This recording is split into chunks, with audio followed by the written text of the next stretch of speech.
Ok. Boa tarde, galera do LCD em Movimento. A gente está aqui com mais um programa, hoje no dia 24 de maio de 2019. E, mais uma vez, tratando de temas que têm tudo a ver com o momento que a gente está vivendo. Convidamos a vocês que estão aí assistindo a gente para participar dessa balbúrdia que nós faremos aqui hoje, né? Assumidamente. E já iniciando, convidando a vocês que estão assistindo também a curtirem as nossas páginas. A gente está com uma página no Instagram, LCD UERJ. A gente está com, além da página do Facebook, Laboratório de Comunicação Dialógica, onde o programa vai estar sendo transmitido. A gente pede que vocês compartilhem, mandem perguntas, mandem o link para avó, mãe, tio, padrinho, pessoal todo da família que está assistindo. Pode mandar o link, eles mandam pergunta para a gente. A gente está também com um canal no YouTube, Laboratório de Comunicação Dialógica. E eu aproveito para convidar vocês a participarem com a gente do Seminário de Comunicação Participativa e Luta pelos Direitos Humanos, tá? Mandem trabalhos, participem, entrem na página que vocês vão encontrar mais informações sobre o nosso material lá, certo? Então, sem mais delongas, eu vou começar aqui a apresentar os nossos convidados com muita satisfação, desde já agradecendo muito a presença de todos vocês, né? Faço uma primeira apresentação rápida, depois eu passo logo o microfone para vocês e aí vocês falam vocês por vocês mesmos, tá? Então, estou aqui contando com a presença do Tarcísio Mota. O Tarcísio ele é vereador eleito pela cidade do Rio de Janeiro, é professor do Colégio Pedro II, professor de História, hoje licenciado, e tem conversado bastante com a gente. Tarcísio tem aí participado, nos encontramos aí nas manifestações e nos diferentes atos aí da vida, né? Obrigada, Tarcísio, pela presença. Estou aqui também com a Alessandra Sembarella Paulon. Falei certinho seu nome? Ah, que beleza! Ótimo. Então, a Alessandra é historiadora, ela é graduada em mestre em História pela UF, doutora em História pela UFRJ, especialista em História do Brasil Recente, docente do IFRJ, pró-reitora de Ensino Básico, Técnico e Tecnológico do IFRJ também, tá? Obrigada, Alessandra, pela sua presença, por estar aqui com a gente, somando mais uma vez, né, as nossas conversas. Estou também com o Vinícius Fernandes da Silva. Ele é doutor em Planejamento Urbano pelo IPU, UFRJ, mestre em Sociologia e Antropologia pelo IFIX, Ciência Social, professor efetivo de Sociologia no Colégio Pedro II e atualmente coordenador pedagógico de Sociologia, Unidade Tijuca 2. Escritor, poeta e ativista de direitos humanos, um dos fundadores do grupo Baixada Fluminense da Anistia Internacional. Então, obrigada, Vinícius, por estar aí com a gente, tá? Somando na nossa conversa. Também com o colega daqui de Faculdade de Educação, professor Diogo Borja. O professor Diogo Borja é professor de Filosofia e Psicanálise da Faculdade de Educação daqui da nossa UERJ. Doutor e mestre em Filosofia pela PUC-Rio. Licenciado em História pela UERJ-FFP e coordenador do projeto Para que serve a Filosofia, os sentidos da filosofia na formação de professores. Obrigada, Diogo, nosso colega aí da UERJ, fortalecendo. Eu aproveito também para agradecer ao Rafael Almeida, que é reitor do IFRJ, ele não pôde estar conosco, mas agradeço a ele pelo apoio. Agradeço ao Colégio Pedro II, também, que prontamente disponibilizou pessoas para estarem aqui com a gente, com certeza vão estar somando aí. Mandem perguntas, mandem comentários, apoia aí, galera. Agradeço também ao Paulo Vitor, do DCE, estaria conosco, mas infelizmente ele teve que participar de um movimento da Uni, mas também agradeço também a colaboração e tenho certeza que eles vão estar junto com a gente somando. Então, vou passar agora aqui o microfone para vocês. Se vocês quiserem, fala brevemente sobre o trabalho, como vocês estão atuando. Eu fiz esse resumo, então passo aqui o microfone. Agora a palavra está com vocês. Tá? Passa aqui para o Tarcísio e a gente vai seguindo. Circulando aqui. Luciana, primeiro agradecer aqui o convite do pessoal do LCD para estar aqui conversando com todos vocês. Eu atuo hoje como vereador, pensando nas questões da cidade do Rio de Janeiro, mas sem descuidar da defesa do que são as pautas mais amplas que a gente tem vivido no país, né? Ou seja, então as pautas da defesa da educação, da defesa dos direitos humanos, sem sombra de dúvida, são pautas muito importantes. A gente está lá na Câmara enfrentando uma crise política que o município do Rio de Janeiro tem vivido, né? De uma prefeitura que está caindo pelas tabelas, literalmente, e ao mesmo tempo fazendo enfrentamento, sobretudo na questão da área da educação. Então eu acho que vai ser uma boa conversa para a gente aqui, agradecendo a presença de todo mundo e vamos para o papo. Olá, Luciana, todo mundo, né? Muito obrigada pelo convite. Eu faço minhas as palavras do Tarcísio, colega de graduação, né? Lá na UF. Nós somos do celeiro da Balbúrdia, né? E a gente está sempre se encontrando, está sempre junto, né? O Tarcísio é um parceiro muito grande do Instituto Federal do Rio de Janeiro. Somos da mesma rede, né? Que é da Rede da Educação Profissional. Eu acho fundamental essa discussão que a gente vai desenvolver aqui, que a gente vai fazer, especialmente para a minha instituição, porque é no momento em que eu estou na Pró-Reitoria de Ensino Básico, Técnico e Tecnológico, né? Então eu sou responsável pelo desenvolvimento de todos os cursos de formação inicial continuada, cursos técnicos de nível médio e graduação da minha instituição. E é uma instituição técnica, que a gente sabe, né, uma das nossas lutas é a defesa da politecnia, da percepção de uma formação humana integral, né? Então, nós temos grandes áreas do conhecimento das ciências humanas que lutam por se afirmarem nos nossos cursos, para a gente entender a importância, né? E estar aqui, na verdade, é um momento importante para a gente, não só pela minha formação, historiadora de formação da área, mas também pelo trabalho que a gente está desenvolvendo lá, no sentido de desenvolver a politecnia nos institutos federais, sobretudo no Instituto Federal do Rio de Janeiro, né? Com esse empoderamento, com esse reforço importante que a gente dá à formação integral dos nossos alunos. Obrigada. Queria agradecer aqui o convite por estar representando o Colégio Pedro II e os milhares de alunos do Colégio Pedro II, né? Eu sou professor de Sociologia, atualmente estou coordenador da disciplina lá na Tijuca 2.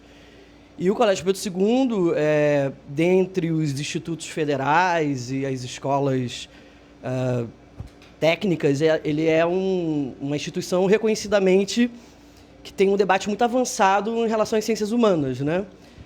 Só para lembrar que talvez nós sejamos uma das poucas instituições de ensino básico no país que temos ciências sociais no ensino fundamental, né? A gente tem a sociologia no ensino médio e a gente tem ciências sociais no ensino fundamental. Então, a gente já introduz, desde os pequenos, né, toda essa discussão da importância das ciências humanas, do pensamento filosófico, do pensamento sociológico. E essa é uma tradição do Colégio Pedro II, quase desde sempre, digamos assim, essa característica humanística. E a gente, nesses momentos de crise, de disputa dos campos narrativos, a gente tenta se manter, né, firmes nessa questão da luta da excelência da sociologia, da história, das ciências humanas no Colégio Pedro II. Eu queria agradecer o convite e estou muito honrado de estar aqui representando a instituição. Boa tarde a todos. Eu queria primeiro agradecer muitíssimo o convite para estar aqui hoje. Para mim é um grande prazer estar em tão excelente companhia aqui nessa mesa. E ainda mais para tratar de um assunto tão fundamental nos dias que a gente vive hoje, né? Porque eu vejo assim que provavelmente nem todos os contextos, assim, imagino que não tenham sido muito amigos do pensamento, mas alguns deles são inimigos declarados, né? E, sem dúvida, a gente vive num desses que é um inimigo declarado do pensamento e das ciências humanas em geral.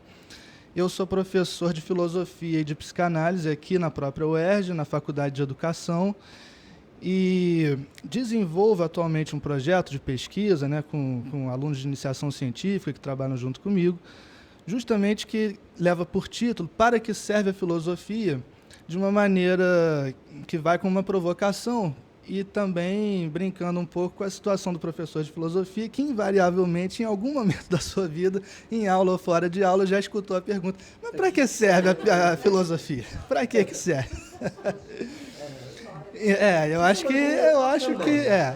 que é um ponto comum, né, das ciências humanas, e eu tento trabalhar, espero poder desenvolver, né, mais daqui a pouco, mas de maneira geral a gente tenta pensar justamente o papel que a filosofia pode ter na formação de professores, né, que para mim é um papel fundamental. Vejo que essa própria pergunta, depois eu desenvolvo mais isso, mas a própria pergunta que insiste no para que serve já oculta e revela ao mesmo tempo que já houve uma decisão sobre para que as coisas devem servir no nosso tempo. Portanto, tomada essa decisão, coloca-se um crivo de utilidade supostamente abstrato para julgar se uma coisa serve ou não, mas por trás disso já tem uma decisão tomada sobre para que as coisas têm que servir. Eu acho que isso tem um pouco a ver com a atual desvalorização das ciências humanas e do serviço público, mas isso fica para a nossa conversa posterior.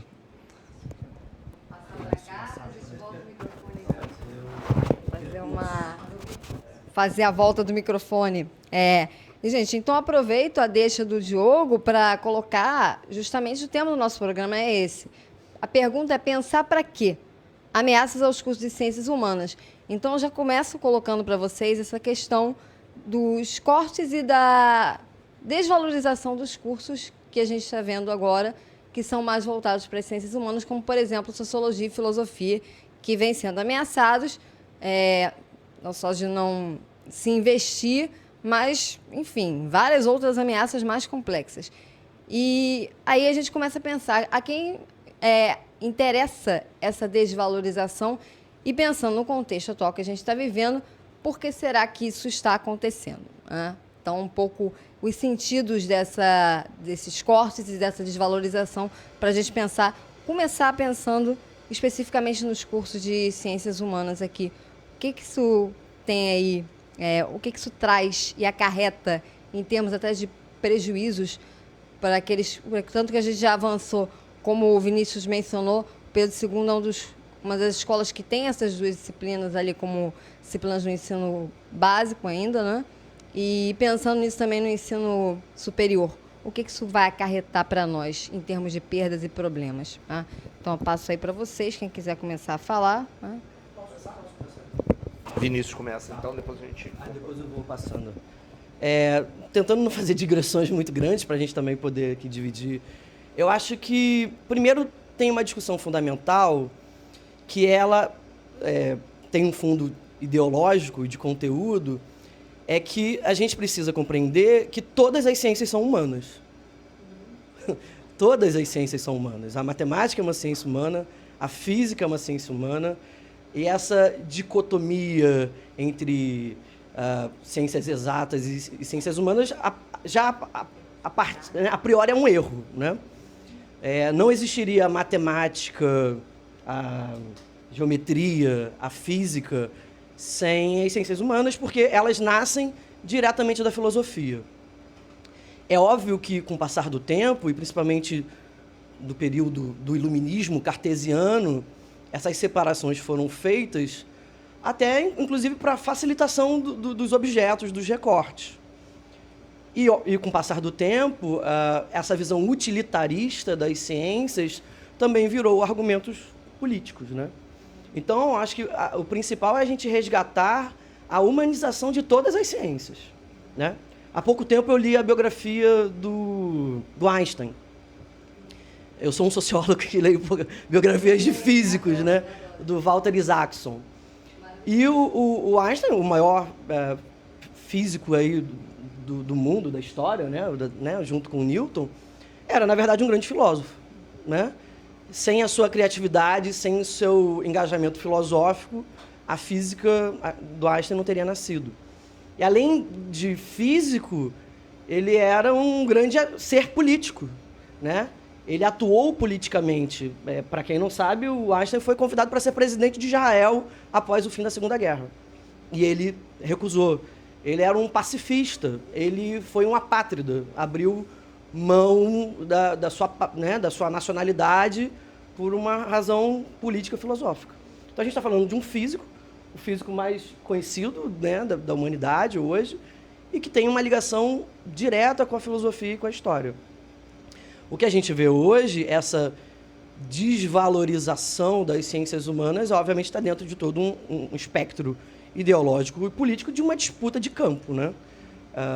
E aí, só para complementar um pouco, também vou usar a minha própria experiência pessoal para ver que essas distinções elas não são claras. Eu sou sociólogo e na minha dissertação de mestrado e minha tese de doutorado eu estudei mobilidade urbana, que é um tema até muito caro ao Tarcísio. Então eu estudo os transportes coletivos, quer dizer, as sociabilidades nos transportes coletivos. E é um campo que simplesmente as ciências sociais não habitavam. A mobilidade urbana sempre foi um tema caro. A engenharia, a arquitetura, ao urbanismo, mas nunca as ciências sociais. E eu sou da Baixada Fluminense, eu sou nascido em Nova Iguaçu e criado em Mesquita. E eu estudei aqui no Cefet, no Maracanã. E muito novinho, com 15 anos, eu fazia esses trajetos urbanos entre a Baixada e aqui a Zona Norte pelos trens urbanos, pelo trem da Supervia. Antigamente era a CBTU ainda. E teve um impacto muito grande na minha vida, a mobilidade urbana, o transporte. E eu comecei a me perguntar na minha vida acadêmica as sociabilidades provocadas por algo que era uma visão simplesmente técnica. Né? A mobilidade urbana sempre foi pensada de uma maneira estritamente técnica. Urbanistas, engenheiros de tráfego, engenheiros civis, nunca... Quer dizer, já há trabalho sobre isso, mas não é uma tradição das ciências humanas pensar em algo que é considerado técnico. E aí, só para demonstrar como algo que pode ser considerado estritamente técnico é imensamente um objeto do olhar sociológico, filosófico das ciências humanas, né? Então, eu propus e proponho uma sociologia dos transportes, por exemplo. E afirmo que a forma como as pessoas se deslocam no espaço urbano provoca uma sociabilidade. Pode ser de curta, média ou longa duração. Então, é só um exemplo, estou dando um exemplo de como essa dicotomia ciências exatas ou ciências humanas, ela, na verdade, acaba sendo um sofisma, né? É uma falácia e que a gente tem que desconstruir e, a todo momento, demonstrar a eficácia dessas ciências, né? A gente hoje sabe, por exemplo, do aterrador número de feminicídios que está crescendo por causa da sociologia. A sociologia, com os seus estudos, as suas pesquisas, informam os casos dos feminicídios, da violência de gênero. A imensa violência urbana que a gente vive, né, atroz no país, com média de 60 mil assassinatos por ano, é informada pelos estudos sociológicos. Né? Não é a engenharia que faz esses estudos, é a sociologia e outras disciplinas também, né? Então, é só um pequeno resumo, para também não me estender muito. Assim,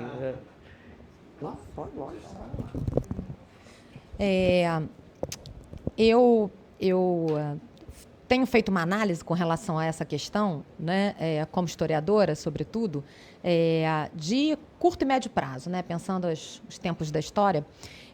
Eu acho que, na verdade, vem sendo gestado nesse país, antes mesmo deste momento político, um projeto societário de descredenciamento do pensamento crítico. Né? Então, não é interessante pensar.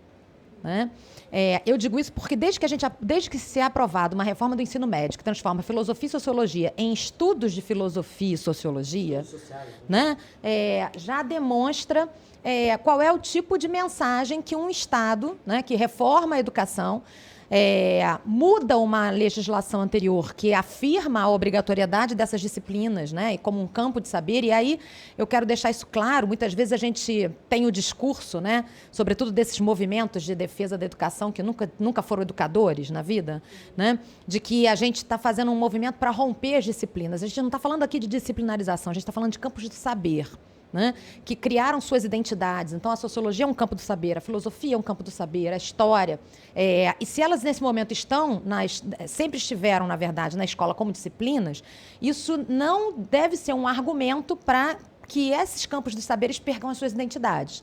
E eu acho que é esse movimento. Né? A gente está num movimento do Estado, de um modo geral, que fez um projeto de sociedade, ou está tentando construir um projeto de sociedade para a gente, em que o pensamento crítico, a construção de um saber mais libertário é visto como doutrinação, é visto como marxismo cultural, é visto como qualquer outro tipo de chavão que tentam utilizar. Por isso que quando eu penso assim, nos debates e nas análises que a gente faz, eu acho que a gente tem, sim, um viés político importante, inclusive político institucional, né? A gente tem que deixar claro que essa ação, assim como um conjunto de outras que vem acontecendo, é uma agressão clara à autonomia didático-pedagógica das universidades, dos institutos federais, das escolas. Isso não somos nós que adivinhamos, isso está previsto na Constituição Federal, isso está previsto na Lei de Diretrizes e Bases da Educação, né? Nós somos instituições dotadas de autonomia para o desenvolvimento das nossas ações de ensino, pesquisa e extensão.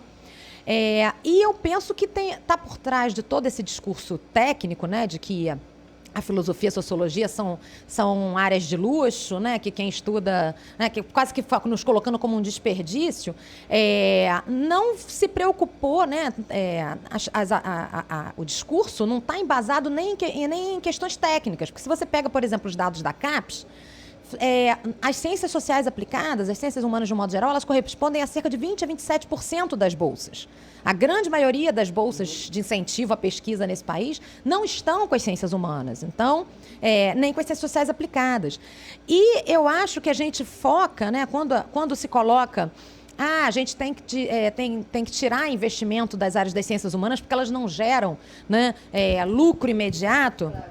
Eu vejo duas contradições, né?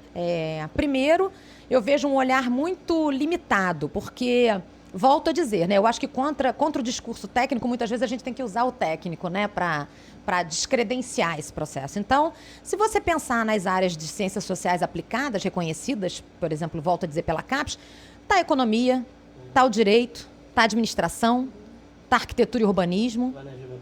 A gente acabou de ouvir aqui um relato de uma pesquisa que está diretamente ligada a questões de políticas públicas e são fundamentais. Acho que se usa um modelo, né, tenta se reinventar um modelo, se não me engano era um modelo japonês, ele disse, na verdade, a fala do ministro era de que no Japão teria sido bem sucedido a ideia de reduzir os investimentos.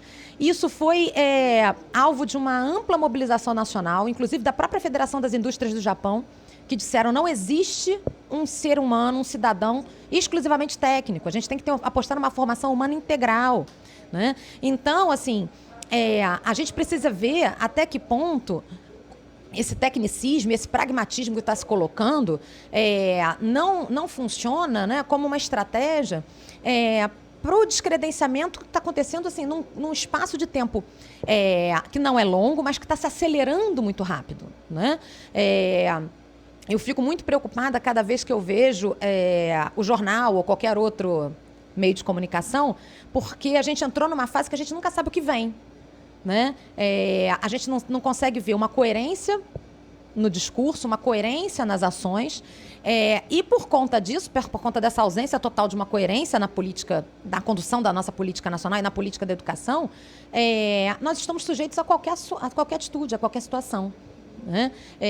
E cada vez mais eu vejo que isso vem convencendo as pessoas, né? O senso comum, que é aquele que a gente precisa ter uma atenção fundamental, porque eu costumo dizer que nós estamos numa relação de convencimento também, e não é só de força, né? Uma relação de mostrar para a sociedade o nosso valor e a nossa importância.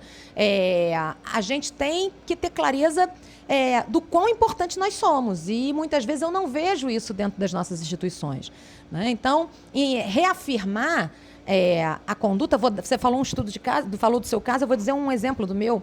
Assim que eu entrei como pró-reitora na minha instituição, eu solicitei ao Conselho Superior da minha instituição a obrigatoriedade, diante da reforma do ensino médio, em maio de 2017, a gente pediu a aprovação no Conselho Superior da obrigatoriedade das disciplinas de filosofia, sociologia, língua espanhola, artes. E houve internamente um movimento contrário, né? Então, quer dizer, dentro da nossa casa, dos nossos espaços, nós também enfrentamos esse processo. Então, entender como é que esse discurso está ganhando força e está reverberando nas nossas instituições também é fundamental para a gente entender como a gente se posiciona fora dela. Né? E aí eu acho que o caminho é exatamente esse, é reafirmar constantemente a importância desses campos de saber, né, para a formação integral, ampla e cidadã de cada um de nós, estudantes e indivíduos de um modo geral. Sabe?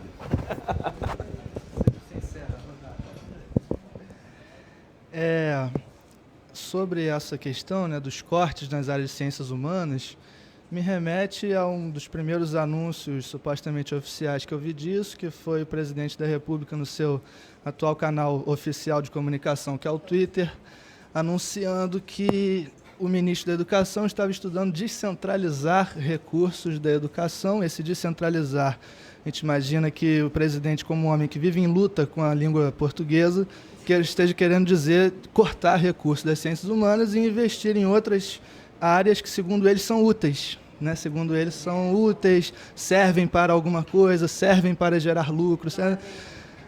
Agora, justamente, trazendo novamente para a questão da utilidade, do servir para, isso traz um problema anterior. Quando você supõe que dá para fazer da utilidade um critério absoluto para medir qualquer coisa, você esconde com isso que já foi tomada uma decisão prévia sobre para que essa coisa deve servir. Porque, afinal, o que é útil para alguma coisa específica. Um exemplo simples, um martelo serve muito bem para pregar um prego na parede, mas é absolutamente inútil se o que te interessa é comer uma refeição. Aí você precisa de um garfo e de uma colher. Então, assim, vejo que por trás dessa discussão que coloca, né, as ciências humanas como inúteis e aposta em outro tipo de campos como úteis, já está tomada uma certa decisão que tem muito a ver com o nosso contexto, em que os ideais e ilusões capitalistas se tornam assim hegemônicos dentro da sociedade. Então toma-se uma decisão de que o sentido único da vida humana é se tornar uma pequena engrenagem num grande maquinário que é de produção, consumo e lucro. Então, o que quer que sirva para alguma coisa tem que servir para produzir, consumir ou lucrar, gerar produção, lucro e consumo. De uma tal maneira, né, que a produção, para que serve a produção? Para gerar mais lucro e isso através do consumo. Para que serve o lucro? O lucro serve para se reinvestir em mais produção e para se consumir mais. E para que serve o consumo? Para aquecer a produção e gerar mais lucro. Então, é uma máquina cíclica. Que a questão que nunca é posta diante da decisão prévia de que essa máquina que é útil é para que serve essa máquina? Qual é a utilidade dessa máquina? A quem serve? Sim, né? Mas exato. E assim, quem pode colocar essa questão, talvez, são as ciências humanas, justamente, né? Quem vive da lida com esse tipo de questão, para que serve esse maquinário, a serviço de quem está funcionando esse maquinário, são as ciências humanas. Então, há um claro ataque, né, uma desvalorização das ciências humanas como algo que não serviria imediatamente para gerar produção, lucro e consumo, o que até certo ponto é falso, porque você não pode imaginar que grandes inovações tecnológicas e científicas não tenham nada a ver com o pensamento filosófico, com a interrogação filosófica, com o conhecimento da história da sociedade na qual você está inserido, com indagações sociológicas de primeira ordem que vão te dar um horizonte de significados a partir do qual você produz ou não determinados objetos tecnológicos ou determinados campos de saber aplicado que gerariam supostamente lucro imediato. Então já é falso num primeiro momento. E, de mais a mais, né, fica a questão. Então, o sentido único da vida humana é se tornar uma engrenagem num grande maquinário de produção, consumo e lucro? Né? Não há mais nada a querer e a fazer com a existência humana? Então, é preciso ter cuidado mesmo com essa noção da utilidade, porque ela mascara uma decisão prévia que parece que já foi tomada e que é extremamente problemática. Então, vejo, por um lado, né, essa questão econômica muito forte, pelo menos num plano de ideais e ilusões capitalísticas, e, por outro lado, talvez a gente possa abordar um pouco mais para frente, vejo também um recrudescimento de um outro sintoma, né, muito presente na vida sociocultural brasileira, que é um conservadorismo moral extremo, no nosso caso, extremamente ancorado também num fundamentalismo religioso de base cristã que vem carregando nossa história, meio que enraizado na nossa história há muito tempo. Mas eu passo a palavra aqui para o Tarcísio.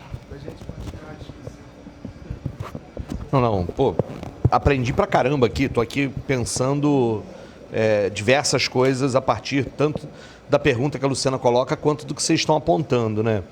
Quando a Luciana apresentou a pergunta, a primeira coisa que eu anotei aqui e fiquei pensando é o seguinte: ao longo da história, você tem vários exemplos de governos reacionários que têm aversão ao conhecimento crítico, né? Ou seja, governos, espaços, autoridades autoritárias e reacionárias normalmente têm uma relação com qualquer coisa que tenha a ver com conhecimento crítico muito a uma aversão, né? Ou seja, porque o conhecimento crítico leva ao questionamento do próprio poder dessas pessoas, né? Ou seja, então há um elemento, e a gente tem de fato um perfil muito forte reacionário no atual governo brasileiro, no sentido de defesa de valores, a família, o cidadão de bem, né? Há todo um discurso muito que cria um determinado ideal mítico que não existe realmente, mas cria um pânico moral, né, onde qualquer avanço em determinadas pautas que questionam o que parecia ser uma determinada moral vai ser visto como algo que possa ameaçar, né, esse status quo que eles, no final das contas, estão tentando defender. Eles posam de defensores de uma determinada vida que está desagregando e, por isso, tem uma aversão ao conhecimento crítico, a qualquer avanço científico de fato na história que não esteja muito de acordo com aquilo que eles vão defender. Especificamente no caso brasileiro, esse avanço conservador tinha um outro elemento, além de ter uma aversão ao conhecimento crítico, é porque essa onda conservadora não tinha qualquer compromisso com a ética, nem com a diversidade de pensamento. Ou seja, você tem um processo no Brasil em que essa galera, a galera desse tal movimento do Escola Sem Partido, essa galera que elege o governo Bolsonaro e etc., estão baseados em fake news mesmo. Eles não têm compromisso com a ética, com o princípio de uma perspectiva de que o conhecimento precisa ter alguma validação, algum debate. É aquela história, né, de que você vai falar alguma coisa baseada numa determinada pesquisa, num determinado acúmulo de conhecimento já feito na universidade, etc. Você está falando isso, mas a minha opinião é diferente, né? Ou seja, essa loucura de confundir o que é opinião com conhecimento é muito típico de outros avanços, mas essa aqui no Brasil hoje, isso é muito forte, né? É absolutamente forte. E aí não tem qualquer compromisso também com a diversidade de pensamentos. Ou seja, há uma lógica de assumir para si como portador de verdade. E agora, na última semana, novidade daquele pastor que falou que o Bolsonaro era o escolhido, o próprio Bolsonaro se colocando num determinado lugar, às vezes perigoso, né, messiânico, porque não há compromisso com a diversidade de pensamento, é o meu pensamento que está correto e eles se retroalimentam e etc. E aí, a Luciana faz a pergunta que eu acho muito bem respondida por todos vocês. E aí, mas quais são as consequências disso, né, para a vida prática das pessoas? Bom, qualquer sociedade que começa a desprezar o conhecimento como um todo, a ciência como um todo, em especial as ciências humanas, vai ter um atraso enorme na necessidade de enfrentamento das suas questões centrais, né? Porque elas parecem não ser um problema, porque o problema já está resolvido por alguma verdade que sabe-se lá onde está colocado, né? E é curioso, Diogo, que isso às vezes é contraditório com a própria lógica deles, né? Por exemplo, sei lá, vamos pensar aqui, quais são os grandes problemas da sociedade brasileira hoje? Bom, o desemprego, né? Então, mas pensar o desemprego, porque ele existe, como é que é função fundamental para que você possa tentar resolvê-lo, né? E aí entender a gravidade da questão do desemprego estrutural num momento em que a questão do mundo de trabalho, no mundo do trabalho se transforma tão rapidamente, e isso é uma questão que o conhecimento prático da economia imediata não vai resolver. São problemas para a sociologia, para a filosofia, para a história, assim. E aí, o que a gente faz com com isso? Qual é a política para resolver o desemprego, né? Essa não é uma questão meramente técnica, é uma questão política que necessita a questão do pensamento crítico, inclusive de saídas inovadoras, de saídas que possam ampliar horizontes. A gente pode pensar outra coisa, segurança pública, né? Como é que vai resolver? Bom, é claro, os caras vão dizer mais armas, mais armas, mais armas, mais armas. E eles querem, inclusive, que ninguém questione que essa saída que parece ser a única saída possível não é uma saída. E quem vai fazer isso são exatamente o pensamento crítico. É exatamente a possibilidade de usar a escola como lugar de desvendamento do mundo, inclusive de criação de laços e valores que possam questionar o sentido da fragilidade que a vida tem nesse cenário que a gente vive.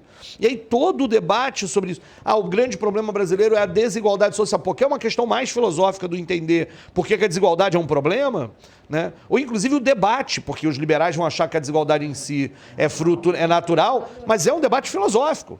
Então, mesmo no campo de vista deles, né, ou seja, do que seria a utilidade, ainda assim, o problema é que o Diogo tem razão. Quando a gente cai nessa armadilha de tentar provar que as nossas ciências são úteis, a gente, na verdade, está validando uma ideia de que só vale o pensamento que é útil a partir de uma determinada coisa que está dada a priori. E aí, nesse ponto de vista, eu acho que sim, a gente deve questionar a premissa da pergunta e deve lembrar sempre que escola, universidade são lugares de desvendamento do mundo.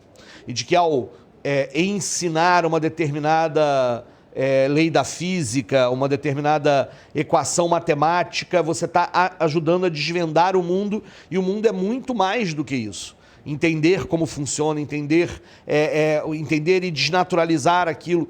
E aí, o Diogo roubou parte do que estava anotado aqui, porque no final tem uma coisa fundamental mesmo com o debate dessa questão do fundamentalismo religioso, né?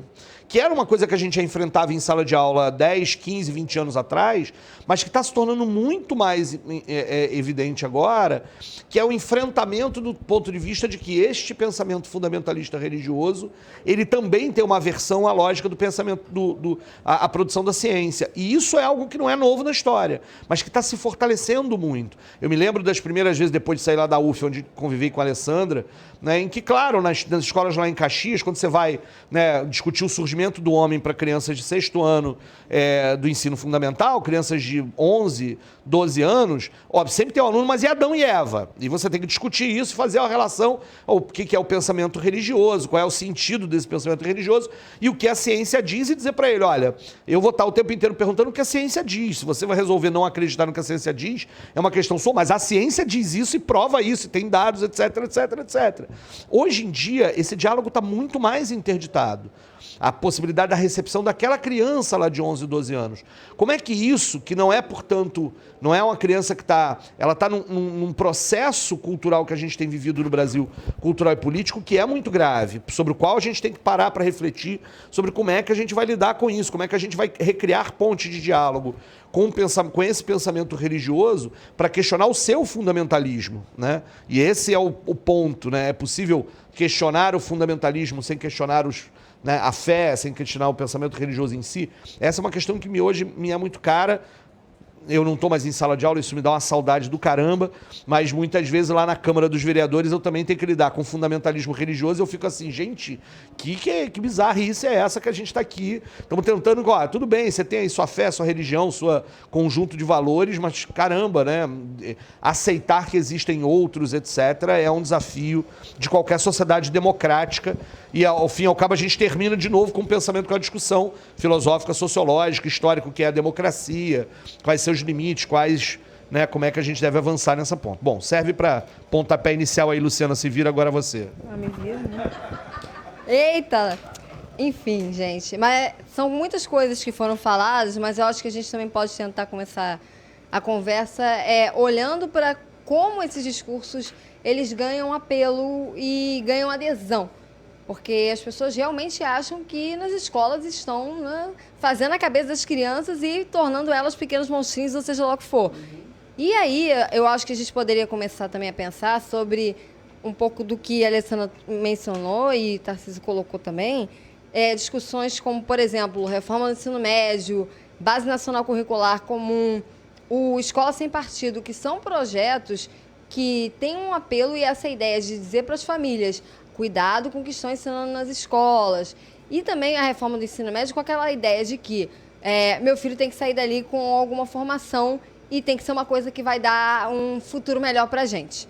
E tem que ser uma coisa que seja rápida e um pouco... E essa pergunta, eu já ouvi isso do para que serve filosofia e para que serve sociologia, também trabalho com sociologia, do para que serve essa questão do utilitarismo, como que isso acaba ficando em segundo plano e acabam se sobrepondo esses discursos que apelam para essa coisa do preocupem-se com o que seus filhos estão aprendendo, cuidado que nas escolas eles estão doutrinando, e essa ideia da doutrinação muito colada com essas propostas, por exemplo, de escola sem partido, e a Base Nacional Curricular Comum, por exemplo, que vem e a preocupação dos pais com seus filhos tendo que aprender coisas que sejam conhecimentos que todo mundo tem que saber. Então, se aquela criança lá do Amapá está aprendendo, aquela criança lá do Acre tem que aprender.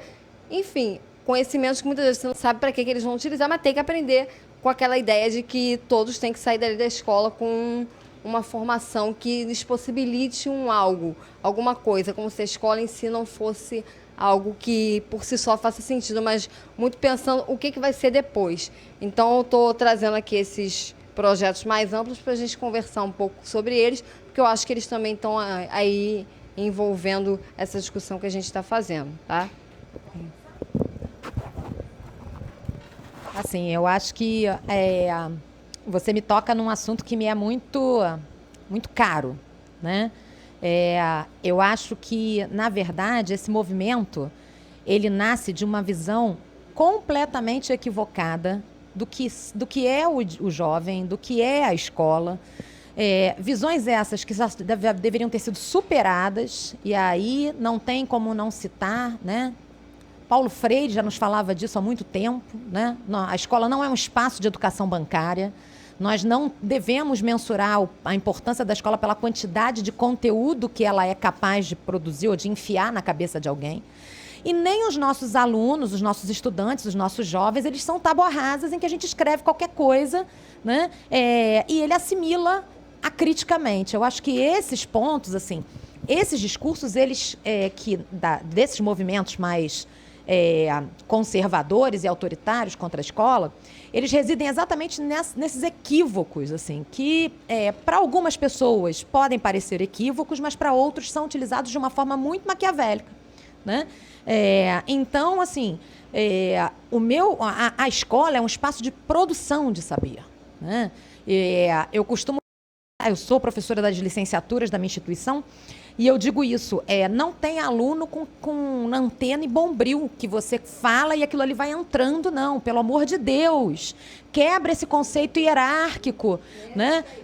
Por favor, esse menino, essa menina é um indivíduo, nós não temos mais um jovem, nós temos jovens, né? O conceito de adolescência, ele é muito mais complexo do que aquele conceito pré-fabricado que a gente tinha, o que nos deram quando éramos adolescentes. Então, e por isso, trabalhar, né, e desenvolver em sala conhecimentos e conceitos e percepções do mundo, que é um espaço privilegiado das ciências humanas nesse contexto, né, é fundamental.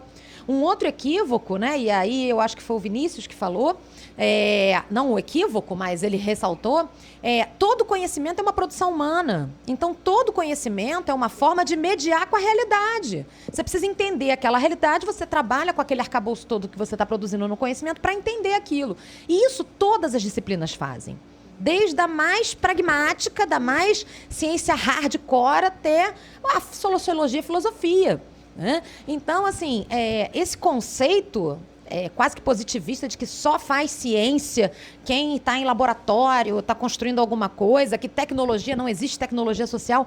Eu falo, gente, a gente tem falado, o país virou, né, o discurso da inovação, do empreendedorismo, da tecnologia. Nós precisamos estar à frente. Por isso que eu falo que é muito desse projeto de sociedade que está posto para nós e a gente está assimilando, muitas vezes, acriticamente, sem perceber essas nuances, né? O que é? Vamos discutir o conceito de tecnologia. Esse conceito é muito caro para a minha instituição, né? Nós somos uma instituição de educação básica, técnica e tecnológica. Então, tem professores que servidores, né? Não vamos falar professor, não, que fica chato. Que tem gente que falava assim, não, porque com esse modelo, né, com certeza a educação profissional vai lá para cima, porque a gente está atendendo aos interesses, né, de botar no mercado mais rápido. Não é isso. Os institutos federais, eu falo em nome dos institutos federais, mas tenho certeza que falo em nome do Pedro II, das universidades, nós não estamos nesse processo de construir apertadores de porca, como querem nos colocar. O nosso papel é muito mais amplo, é a construção de um homem para o mundo do trabalho. A gente fala muito sobre isso, né? Não existe mercado de trabalho, é o mundo do trabalho, com todas as suas complexidades, as suas relações sociais, as suas disputas ideológicas. E a gente tem que travar isso, e um lugar por excelência para isso acontecer é a escola, né? Então, a gente ter uma ideia de que o conhecimento, né? O meu conhecimento é doutrinário, ele é imbuído de uma ideia, mas o seu não é. Não, todo conhecimento traz consigo uma relação com as ideias, com o mundo que o cerca, no momento que ele foi feito, para dar conta de um problema, né, de uma questão que a gente coloca. E eu noto muito isso, né? Aí volto à questão. Eu acho que as pessoas têm esse apelo ao discurso técnico, né, ao tecnicismo para entender a educação, ao tecnicismo para entender a economia, ao tecnicismo de um modo geral, né, que esvazia o debate de ideias, e aí acho que o Tarcísio fala isso muito bem, né?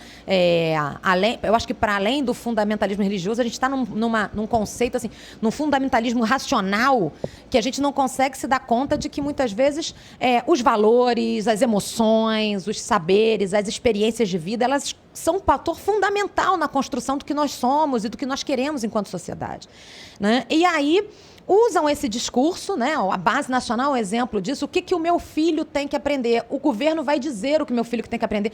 Não é o governo que diz, não é o Estado quem diz, é o mundo, é a relação com o outro, né? Quantos de nós aqui, professores, entramos em sala de aula com uma ementa linda de disciplina? Você acredita que vai dar aquela aula assim? E ela é totalmente subvertida, né? Porque pelos alunos que têm outras ideias, outras propostas, têm outros olhares. O belo da produção do conhecimento é isso. É porque ele se forja na relação com o outro, né? E a gente está vivendo agora um tipo de debate que não é um debate, é uma relação unilateral. Eu digo o que é o certo, eu digo o que é o útil, eu digo o que é bom e você assimila, porque eu tenho a análise técnica do meu lado, né? Historicamente falando, quantos episódios históricos Tarcísio vai me deixar mentir, né? Por exemplo, a gente pensar em episódios, por exemplo, como a própria reurbanização, o processo de urbanização do Rio de Janeiro. Todo o processo da reforma Pereira Passos foi feito com base em um apelo técnico, né? Estamos fazendo ações para melhorar tecnicamente a mobilidade urbana, as condições dessas populações. A gente continua aderindo a esse movimento, né? De que existe alguém que usa o conhecimento, né? Estão questionando o conhecimento, mas usa o conhecimento de uma forma racional, né? Ou de uma forma pseudo-racional, para dizer o seguinte: olha, eu tenho um conhecimento isento, porque técnico, e estou dizendo que isso tem que acontecer. E aí, como o próprio Tarcísio colocou e Vinícius e Diogo também, a gente tem uma atualidade muito do senso comum. As pessoas compram essas ideias, né? E aí a gente eterniza uma percepção de escola bancária, aluno influenciado, professor doutrinador, e por aí vai, né? Essas coisas se consolidam e ganham uma adesão enorme, especialmente contra nós, né? Eu costumo dizer que cada vez que a gente vai a uma reunião de departamento ou vai a uma reunião, tem que ver se não tem alguém gravando, olhando, fotografando, né? Eu falei que daqui a pouco vai ficar mais fácil a gente colocar os nossos dados no quadro antes de começar a reunião, porque é isso, né? É uma perseguição ideológica que nos causa estranheza, porque o nosso espaço, né, a universidade, a escola, é um espaço por excelência de explosão de ideias. E isso não está acontecendo, né, por diversos fatores. Claro. Deixa eu puxar aqui. Eu queria falar 3 pontos, também não quero ficar me alongando muito, para, né, a gente também não ficar se repetindo. A ciência, quando surge, ela tinha uma intenção de neutralidade. Ela acreditava que pudéssemos ser observadores neutros diante de um objeto, né?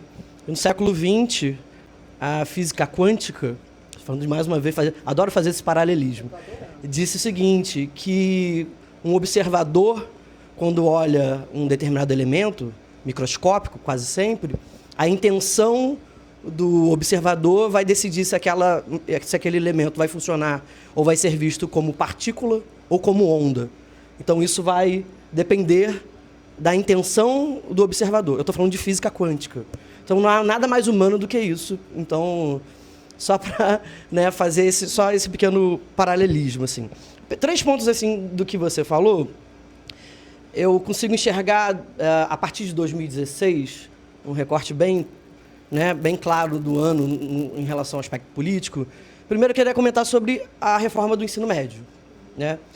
Eu acho absolutamente assustador uma proposta política de uma reforma que, e aí não vou entrar no mérito, porque eu acho que a gente precisa repensar mesmo, né, o ensino médio e nossos currículos e conteúdos e a forma como ele existe, mas uma reforma do ensino médio feita por medida provisória revela de maneira absolutamente categórica, né, a falta de diálogo e justamente essa visão tecnicista que vem de cima para baixo e que impõe a toda uma sociedade, a milhões de pessoas, uma reforma, né, que vem dos gabinetes. Né? Então, é assustador pensar numa reforma do ensino médio de todo o país, de todo o território nacional, editado por medida provisória. Sem passar, né, por um debate amplo, longo, né, crítico da sociedade brasileira, dos âmbitos, né, representativos dos professores, das entidades, dos estudantes. Então, isso já é uma demonstração, eu acho que esse recorte vem desde 2016, de uma maneira bastante, né, direta. O segundo ponto é justamente uma coisa que o Tarcísio falou, que é essa aposta desses movimentos numa cisão entre 3 elementos fundamentais, que são os responsáveis, os pais, os estudantes e os professores e instituições de ensino. Tradicionalmente, na história humana, quando um ser humano é exposto a algum tipo de conhecimento, isso gera uma transformação, e essa transformação vai ser levada para o seio da sua família. Quem aqui nunca, depois de entrar depois da escola, depois da universidade, não volta para sua casa e não vai bater de frente com certos valores enraizados num espectro familiar ou religioso? E é justamente essa oposição de pensamento que faz a roda civilizatória girar. Esses movimentos, e aí que ganham força a partir de 2013 e se aprofundam a partir de 2016, apostam num discurso moral de que justamente essas fricções, divisões de mundo entre gerações, aí, digamos, estudantes e seus pais, é causada de maneira proposital pela escola. É uma ameaça. Então, quando o seu filho chega na sua casa e discute com o pai ou com o avô, os tios, sobre, por exemplo, sexualidade, isso não poderia, porque isso é afetar uma moralidade daquela família, o que não é verdade. A decisão é sempre do estudante ou da pessoa que está recebendo aquela informação, que não é uma informação bancária, mas que é um processo reflexivo. Né? Então, a aposta o discurso a escola está fazendo com que meus filhos entrem na minha casa para brigar comigo. Né? O que é algo que não é produzido pela instituição de ensino nem pelos professores. Isso é um dado histórico da própria humanidade, em que os processos de avanços e retrocessos se dão por momentos de fricção e reflexão. Né? E aí, o que é mais terrível é que esses movimentos, de certa forma, de maneira também muito clara, eles diminuem a capacidade intelectual dos estudantes. Quando eles dizem que um estudante... Né, obviamente, a gente sabe que, dependendo da idade, eles são mais maduros ou menos maduros. Mas nenhum estudante, nenhum jovem que entra em sala de aula é uma página em branco. E quando você diz que esse jovem entra em sala de aula e vai ser doutrinado por mim ou por qualquer outro professor, você está, inclusive, rebaixando esse estudante intelectualmente. Seus valores, seus signos, o seu lugar, de onde ele vem, sua própria religiosidade ou não. Quando a afirmação de que qualquer estudante que entrar na sala de aula de professores de História, Sociologia e Filosofia serão doutrinados e transformados completamente, esses pais, infelizmente, eles são induzidos a isso, estão, inclusive, rebaixando intelectualmente seus filhos. E essa é a aposta, é uma aposta moral numa ruptura geracional entre pais e seus filhos. Eu vi, algum tempo atrás, uma mãe, lá no plenário da Câmara dos Vereadores, falando da sua filha, que a filha, que é uma estudante, inclusive, do Pedro II, tinha entrado na casa dela e tinha chamado de homofóbica, e ela estava muito revoltada com isso, assim. Mas, assim, quem fez isso não foi o Colégio Pedro II, né? Houve um processo ali de reflexão que é íntimo, e que a nossa função e missão é mostrar as diferentes formas de pensamento, de conhecimento, de ampliar. E aí, esses estudantes... E aí é uma ilusão achar que todos os colégios já só há alunos de esquerda, progressista, professores. É uma ilusão enorme achar que no campo da história, ou no campo da sociologia, ou no campo da filosofia, só existem professores de esquerda. É uma ilusão, todos nós, né? É uma grande ilusão, né? Isso não é verdade. Nós temos professores conservadores, professores religiosos, e eles convivem no ambiente escolar e estão lá com seus valores também, né? E, por fim, eu sou professor desde 2005, né? A gente está em 2019. E eu já fui professor de rede estadual, de faculdade particular, de universidade federal e agora do Pedro II. E a gente, no nosso dia a dia, vivencia várias experiências difíceis, né? Em sala de aula, na própria instituição escolar.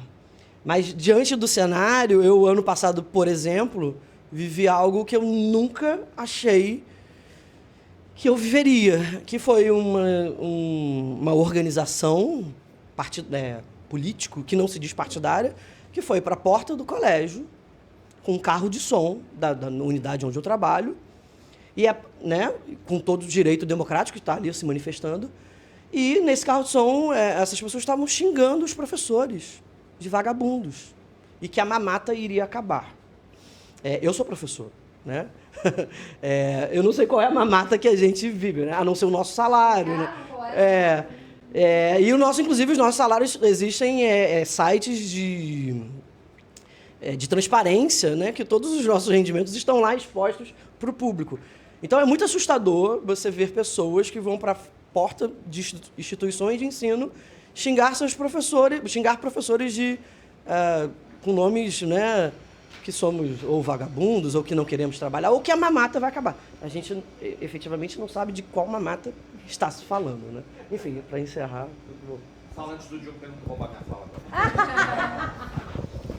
Brincadeira, Diogo, depois passo para você aí e tal. Vinícius, eu fiquei aqui pensando, né, e eu ia terminar falando dessa questão do Escola Sem Partido, mas vou começar por ele. Porque nota, Luciana, você fala especificamente desses 3 elementos recentes do debate educacional brasileiro. Reforma do ensino médio, Base Nacional Curricular Comum, Escola Sem Partido. Nos 3 casos, se parte, na verdade, em 2 casos, tanto a reforma do ensino médio quanto a Base Nacional Curricular Comum, eles partem de um problema real e apresentam saídas absolutamente falsas, né? E aí eu quero discutir isso. No caso do Escola Sem Partido, o problema não é real. Eles inventam um falso problema para esconder, e eles são muito úteis para esconder os problemas reais que a gente devia estar discutindo desse ponto de vista. Vou tentar dizer por quê. Nenhum de nós vai defender uma escola com partido, uma escola que seja partidária, uma escola que defenda um determinado projeto político partidário. E esse não é o problema das escolas brasileiras, de fato não é. Exatamente por conta disso, ou seja, que o Vinícius explorou tão bem. É tranquilo, e isso não era um problema para as famílias, de que a escola é um lugar onde parte dos adolescentes, dos jovens, estão descobrindo como é que funcionam as coisas, como é que funciona o próprio corpo, como é que funciona a vida. E de que, de uma certa sentido, a rebeldia da adolescência e da juventude é algo que vai acontecer e que você tem que aprender a lidar com isso. É o choque geracional, estimulado muitas vezes numa escola que, quanto mais de qualidade ela for, esse choque geracional vai ser, inclusive, melhor. E isso faz parte do processo. Tanto é que o Escola Sem Partido, quando surge, ele é algo que demora a ganhar o corpo, a ter adesão. ele vai ganhar aderência exatamente quando o debate sobre essa doutrinação política se junta com o debate da tal ideologia de gênero. Que aí é onde eles conseguem transformar esse discurso reacionário tal, de fato, na produção de um determinado pânico moral. É a frase, né, a escola está ensinando meu filho a ser gay. Né? Essa, e isso é uma questão dos comunistas. Aí vira, né, aquela salada absolutamente de que não é real, porque de fato, e aí as escolas vão sendo, porque a escola não está isolada do mundo, a escola não é algo fora do mundo, as escolas passam a ser alvos, inclusive, de questionamentos do próprio movimento LGBT. A escola tem que dar respostas a isso que a sociedade como um todo está construindo, do ponto de vista da questão da diversidade sexual, da identidade de gênero, como problemas reais do nosso tempo.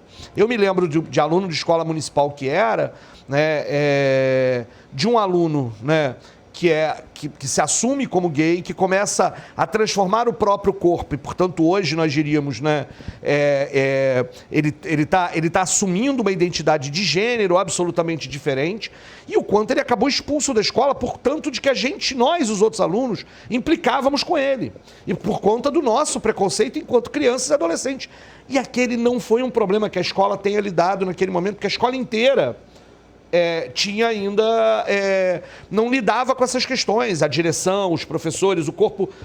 E isso passou a ser uma questão a ser entendida. É claro que eu fico imaginando hoje, como professor, que o caso daquela menina que a gente tratava como menino o tempo inteiro, recusava a ela a identidade de gênero que ela estava assumindo, deve ter sido discutido em algum conselho de classe na minha escola, lá na Escola Municipal Rotary, em Petrópolis. Mas o quanto não havia instrumentos para lidar com a exclusão que nós e a escola, como um todo, com os professores, estava fazendo com aquela menina que depois sumiu da escola. Eu nunca mais soube o que aconteceu com ela, né? Ou seja, hoje, no Pedro II, se isso começa a acontecer, isso vira um problema para ser discutido com a escola, com a equipe pedagógica, com a família, com todo mundo. E isso assustou as pessoas. E isso, o problema a grande questão é como é que a gente conseguiria entender que isso era absolutamente positivo. E a gente está nesse debate. E aí eles criam um pânico moral a partir de um determinado elemento, que nenhum de nós está defendendo uma escola com partido, mas estamos defendendo uma escola que de fato tem a discussão da identidade de gênero, da diversidade sexual, como uma das suas pautas, como respeito, a perspectiva de combater a LGBTfobia, como algo que não é partidário, é político, é profundamente político. E aí eu entro na questão que eu acho, que o Vinícius inclusive colocou muito bem. Houve um momento nesse debate, e a gente ainda está nele, em que a gente se prendeu numa situação de que entra na defensiva, não, olha, que isso, porque a ação dos pais é muito forte, em que a gente começa a tentar explicar que a gente é neutro. Que é um pouco nessa história, não, olha só, mas tem espaço para todo mundo falar o que quiser na sala de aula, eu nunca impus meu pensamento. Quando a gente, a essa altura do campeonato, devia estar tentando discutir e defender a intencionalidade política da educação pública. A educação pública, e isso está na LDB, está na Constituição, é uma educação socialmente referenciada. O que significa isso? A escola tem uma intencionalidade de desvendamento e transformação do mundo à sua volta. E não adianta, se você vai desvendar um mundo que é transfóbico, você significa discutir que nós vamos nos posicionar contra a transfobia. E isso significa um elemento importante. E isso significa debater com esses caras para dizer, olha, a questão que você levanta é um falso problema. E aí, além disso, dizer, olha, e os problemas da educação brasileira são salários baixos, falta de estrutura, sala superlotada, falta de tempo de planejamento, falta de servidor, tem um montão de outra coisa. Né? A educação brasileira não é um fracasso porque está aplicando Paulo Freire, é um fracasso porque não está aplicando Paulo Freire. Né? A declaração do ministro de que não se fala de Paulo Freire em outros lugares do mundo. Não, pois é. Eu acho que o fracasso escolar está, inclusive, muito bem evidenciado no próprio ministro, né? Ou seja, como é que a incapacidade dele, inclusive, às vezes, de conhecimento matemático, essas coisas todas, que é um absurdo.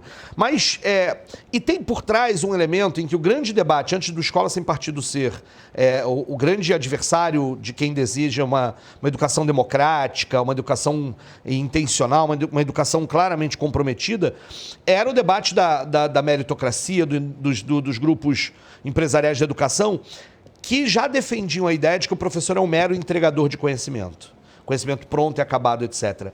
E aí eu vou para o debate de currículo, né? Porque aqui era onde tinha um centro do currículo. Por que eu digo nos dois outros casos há um problema real e há falsas respostas? O enfrentamento de dizer é possível ter uma base nacional, pegamos o termo, uma base nacional curricular comum. Qual é a possibilidade de, num país com dimensões continentais como o Brasil, você ter algum tipo de mínimo currículo comum em todas as escolas? Essa é uma questão válida, na minha opinião. Se é possível ou não. Primeiro é o debate se é possível ou não. E a partir disso, quais são os limites disso para respeitar a autonomia da escola, das regiões, das decisões que seriam não decisões nacionais. Este é um problema importante, porque a gente teve um momento, e a Alessandra vai lembrar disso, na época da faculdade a gente discutia muito isso, lá no Fernando Henrique Cardoso, nos anos 90, em que se criaram os parâmetros curriculares nacionais, em que a lógica era a autonomia lá no extremo, né? Ou seja, não há currículo comum, há determinados temas transversais, há determinadas questões, porque naquele momento era o ensinar, o aprender a aprender. Você tem que ensinar o aluno, e isso é um elemento, né, que muitas vezes retirava a possibilidade da gente discutir algo, e quem faz esse debate muito bem na pedagogia é o professor Luiz Carlos Freitas, que tem um blog muito bom na internet que vale a pena do debate sobre isso, de que a gente precisa também reconhecer que existe um conhecimento acumulado pela humanidade que é direito dos filhos da classe trabalhadora receberem esse conhecimento acumulado pela humanidade. De que não estamos na escola meramente para ensinar o aluno a aprender. Existe um conhecimento que sim, e não é só isso que a escola faz, mas há um compromisso da escola do ponto de vista do conhecimento que está acumulado e do rigor com o ponto de vista desse tipo de conhecimento que, especialmente, os filhos da classe trabalhadora têm direito para isso. E aí esse debate sobre o currículo, sobre o conhecimento acumulado, como é que ele faz, como é que ele não faz, é um debate importante. O problema é que a Base Nacional do Curricular Comum foi feita para uniformizar o conteúdo em todo o Brasil e utilizada como mecanismo dessas forças do Escola Sem Partido para interferir nas escolas, etc. No Colégio Pedro II, por exemplo, a professora da minha filha, que agora foi para o 6º ano, e aí numa reunião de pais no 5º ano, no ano passado, ela dizia de como é que eles estavam indignados no Pedro II, porque a partir da Base Nacional Curricular Comum havia uma alteração nos livros didáticos do 5º ano, em que toda a discussão da questão da sexualidade, do corpo dos estudantes tinha sido transferida para o 9º ano. E ela dizia, o problema é que é no 5º ano, em que especialmente as meninas, que começam a ter transformações nos seus corpos muito evidentes e com quais elas têm que lidar e que muitas vezes a família não sabe lidar com isso, é na escola que vai desaguar.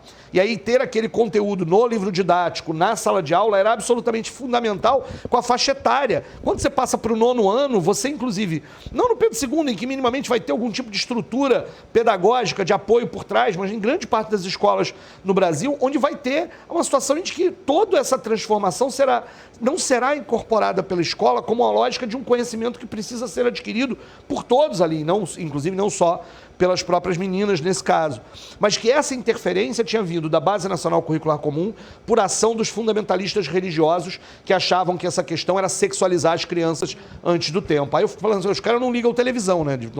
Porque não é possível, não é na escola que essas coisas estão acontecendo, e o debate, inclusive nesse momento, é um debate não criminalizar ou não tornar sexo um negócio tão tabu que você não pode falar sobre isso, que essa é a questão, né? Bom, mas aí eu vou avançar, já falei muito, porque na reforma do ensino médio é a mesma coisa.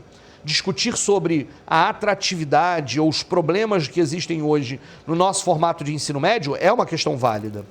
Inclusive discutir sobre essa questão sobre qual é o conjunto do conhecimento como um todo, quanto tempo, se há uma possibilidade de especialização aqui lá, qual é o tamanho dessa especialização a partir de um desejo dos próprios estudantes. Só que isso tudo é falso, porque a reforma do ensino médio é precarização e não o que eles prometem ser.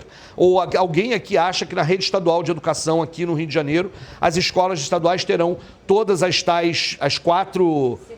os 5 itinerários formativos para o aluno escolher. Né? Ou seja, a questão é, a reforma do ensino médio apresenta de forma sedutora algo que é inaplicável se a gente não discutir, inclusive, os mecanismos de financiamento da educação brasileira, para você poder garantir o tipo de estrutura necessária para fazer isso. O que vai acontecer é que uma escola vai ter um itinerário formativo, quem sabe 2, e a escola no outro bairro, não sei onde, vai ter um terceiro itinerário formativo, e se o cara quiser um outro itinerário formativo, ele vai ter que buscar, se bobear, mudar de município.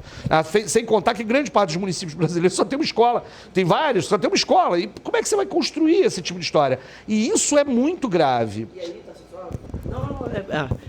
só para a gente fazer aqui, para lembrar, que aí vai entrar o privilégio das disciplinas consideradas técnicas. Sim.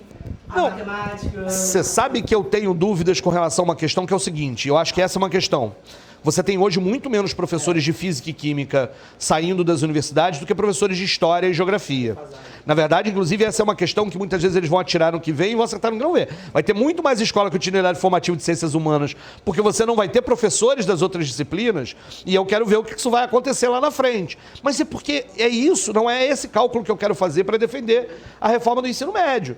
Porque na prática os governos vão olhar e vão fazer assim, bom, eu vou abrir concurso para todo mundo, mas eu não vou ter professor de física e química, então põe aí o itinerário formativo de ciências humanas. Por isso, inclusive, eles falam no notório saber, especialmente para o itinerário formativo de ensino técnico. Porque também aí o processo de formação não é com isso. Então há um elemento que é falso, que na verdade é garantir a precarização, a continuidade da precarização da educação pública no ensino médio. É possibilidade de contratar menos professores, de desvalorizar ainda mais esses professores, de não discutir a questão da formação integral, porque partir da formação integral para então pensar qual é o nível de especialização é uma questão fundamental para a gente. Falei demais já, mas eu acho que é isso.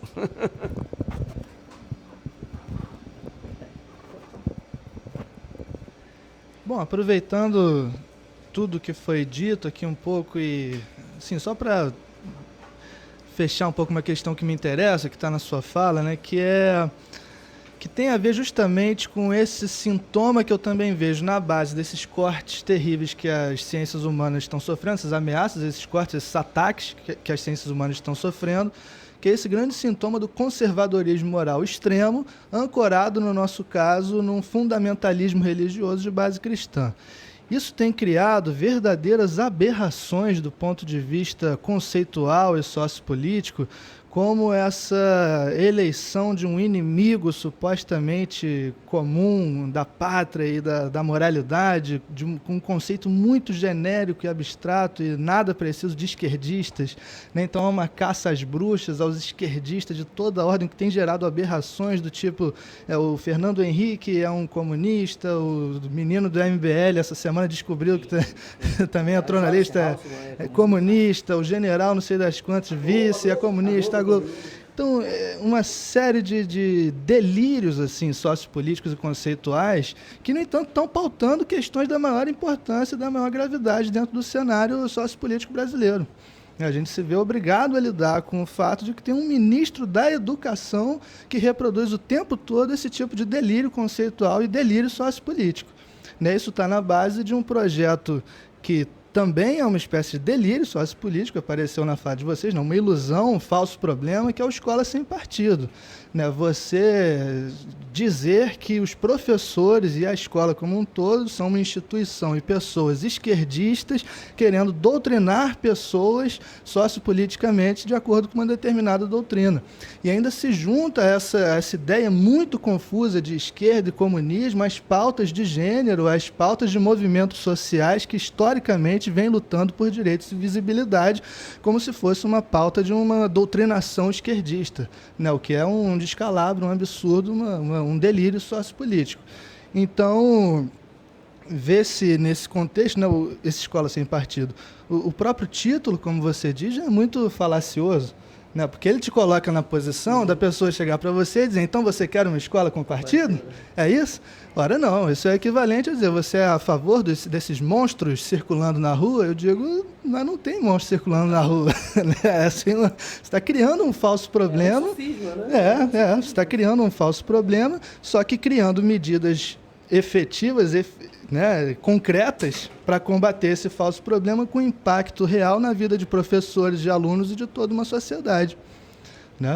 Então, gostaria de chamar a atenção assim, ainda para o seguinte: a própria ideia de doutrinação, ela é pensada de uma maneira perversa pelo avesso. Pelo seguinte, peguem a história do nosso país. Né? Da história do nosso país, de 500 anos, 388 são de escravidão, é um país que foi colonial, é um país que foi senhorial, então, durante muitos séculos, centrados em torno da figura de um homem branco, cristão, de posses, dono de coisas e de pessoas, e que isso, queira-se ou não, gera uma repercussão histórica, cria-se um padrão identitário hegemônico, né, em torno dessa figura do homem branco, cristão, de posses, a quem, né, é garantido, ou aquelas pessoas que supostamente correspondem a esse padrão, tem historicamente tido as maiores possibilidades de existência, os plenos direitos disponíveis em cada época garantidos, enquanto tudo aquilo, todas aquelas pessoas que desviam desse padrão hegemônico, que se torna hegemônico por causa dos nossos processos históricos, têm tido sistematicamente, ao longo da história desse país, direitos negados, têm sido invisibilizadas, têm sido inferiorizadas, violentadas e mesmo mortas, assassinadas, eliminadas sumariamente. Pessoas que simplesmente não se enquadram no padrão hegemônico homem branco cristão de posses. Vocês sabem do que eu estou falando. E heterossexual, exatamente, faz parte do pacote desse homem branco cristão de posses o ser heterossexual. Então, o que tem havido, né, é todo um movimento de luta dos grupos historicamente invisibilizados, excluídos, inferiorizados, para justamente aparecer, conquistarem direitos, conquistarem possibilidades de vida e de existência. Junto com esses movimentos desses grupos, as ciências humanas têm um potencial de colocar em questão essas bases extremamente preconceituosas, racistas, machistas, que circulam, na verdade nem circulam, estão enraizadas, né, na cultura e na sociedade brasileira, por conta de seus próprios processos históricos. Então, o que há toda uma tentativa de questionar, de produzir rachaduras e abalos numa grande doutrinação social e cultural que existe. Nós somos doutrinados desde cedo pelas famílias, pela televisão, pelas revistas, pelos jornais, por tudo que vemos e não vemos, e que quase que invariavelmente, em termos de Brasil, pela história que tem, está centrado em torno desse padrão identitário do homem branco cristão de posse heterossexual. Então, a tentativa que vem se fazendo junto com os próprios movimentos sociais, que vem tentando quebrar um pouco esse padrão identitário, é colocá-lo em questão, colocar esse padrão identitário em questão, né? E abrir espaço para amplas possibilidades de existência para todas aquelas pessoas que supostamente destoam de um padrão ideal de humano, não é? Então, veja que esse movimento de questionar, de tentar desconstruir, de tentar suavizar a pressão e a violência desse padrão identitário extremamente violento, é dito, visto como doutrinação. Essa é a grande perversidade desse Escola Sem Partido e de toda essa caça às bruxas, aos esquerdistas, que de maneira muito genérica, né, é colocado, e que infelizmente conseguiu, parece, né, ter um tal grau de sucesso em termos de se estabelecer como um discurso válido dentro da sociedade, que a gente tem frequentemente que enfrentar esse tipo de situação, de ver se não tem alguém nos gravando, se não estamos sendo vigiados de alguma maneira, porque há esse clima de caça às bruxas a professores de ciências humanas que, longe de estar doutrinando pessoas, estão tentando ali minimamente produzir abalos e desconstruções e levantar questões sobre uma realidade social que é extremamente violenta. Como você diz, o problema da doutrinação é falso, mas o problema das violências que esses grupos historicamente marginalizados, excluídos, sofrem é real, é um problema real. Você está tentando, então, na sua aula, dar conta, ou se não dá conta, mas pelo menos tocar num problema real para ver se, no mínimo, suaviza, né, o grau de violência que essas pessoas sofrem diariamente. E, no entanto, você é visto como um doutrinador a partir de um falso problema criado e estabelecido na forma de um delírio conceitual e sociopolítico, mas que tem uma base nesse conservadorismo moral muito forte, nesse fundamentalismo religioso de base cristã, que também está enraizado na nossa história.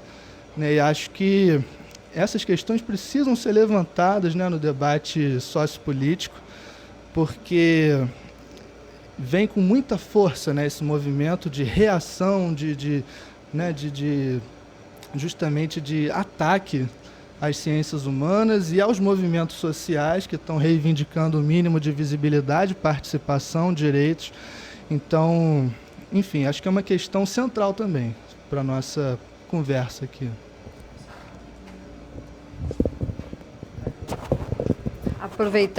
Aproveitando esse gancho que da nossa conversa saiu bastante aqui essa fala sobre o Escola Sem Partido, vou pedir para quem está assistindo e que tiver interesse, a gente fez um programa no final do ano passado tratando especificamente do projeto Escola Sem Partido e seus desdobramentos. Então, quem quiser assistir vai encontrar na nossa página do laboratório, dá uma acessada lá que vocês vão ouvir mais coisa para ver como é que esse negócio continua rendendo, né? Infelizmente. Mas aí eu queria trazer uma questão, tentar linkar duas aqui para a gente pensar. Uma seria a questão da autonomia universitária. E eu queria pedir para a gente abordar um pouco esse tema, a partir da ideia do decreto que permite que a Secretaria de Governo tenha direito de vetar indicações feitas pelos reitores de instituições federais de ensino, tá? Eu queria que a gente comentasse um pouco até que ponto isso pode motivar perseguição de profissionais e, enfim, pesquisadores e estudantes, como que isso está mexendo aí em uma coisa, em um direito que a gente já tinha garantido. E aproveitando para trazer também o link, aí depois vocês podem comentar na ordem que quiserem, de repente vocês podem trazer mais a questão, enfim. Esse termo que foi utilizado, e a gente está tratando um pouco, fez a brincadeira, né, de usar o termo da balbúrdia, e como nas universidades isso acontece, porque lá é o espaço disso, um pouco para a gente questionar, será que essa ideia não está surgindo cada vez mais e está sendo utilizada porque nas universidades agora nós temos contingentes populacionais que estão ocupando espaços que até então não eram para eles vistos como espaços que eles poderiam estar? Ou seja, o que eu estou querendo dizer? Agora, nas nossas universidades, temos pessoas que fazem parte de classes sociais, de grupos que até então se viam como praticamente impedidos de estar lá. E agora estão. E por isso estão incomodando. Talvez por conta disso, essa ideia de que tem balbúrdia na universidade. Talvez isso tenha ganho maior apelo por conta dessas pessoas que até então não eram vistas como, quase como se não tivessem direito a estar lá. Então, por isso está surgindo tanto, né? A ideia de manter a universidade como um templo acessível somente para alguns poucos selecionados, né? Então, trouxe essas duas questões, aí a gente faz esses links. Então, eu vou começar? Então, começo eu. Vamos começar. Primeiro, o debate da questão da autonomia, né? Eu sempre acho que o debate da autonomia ele está profundamente vinculado ao debate da própria gestão democrática. E é uma questão fundamental. A gente defende que tanto as escolas quanto as universidades sejam públicas e não estatais. Tem uma diferença. Ou seja, o Estado é um péssimo educador. Normalmente o Estado, como educador, sempre regimes absolutamente autoritários. E a gente defende exatamente de que, no final das contas, as universidades e as escolas possam ser debatidas, discutidas, controladas pelas suas comunidades. E daí, desse ponto de vista, o princípio público da educação. Ou seja, o Estado, o governo, deve prover as condições para que a educação aconteça. E isso envolve uma série de coisas disso. Mas do ponto de vista da produção do conhecimento, das necessidades, das questões, etc., a gente defende que a gestão seja democrática a tal ponto que a própria definição da sua direção, da sua gestão, possa ser objeto de debate da comunidade envolvida naquela escola, naquela universidade, naquele instituto, no Colégio Pedro II e etc., para que essa escola possa definir seus rumos, pensar as suas questões e não ser objeto de uma determinada política momentânea de governo. Por isso o decreto do Bolsonaro e o projeto de lei enviado pelo Witzel para a Alerj, que pretende mexer na lógica da eleição dos reitores das universidades estaduais, precisam ser rechaçados. Do ponto de vista de que o que está acontecendo aqui é uma determinada interferência do governo naquilo que deveria ser da gestão democrática das próprias universidades. E na verdade o que a gente precisa é conversar com as pessoas sobre o quanto isso é positivo, importante, que é garantir inclusive a questão da autonomia da universidade na produção do conhecimento, de que essa universidade não esteja a serviço de um determinado...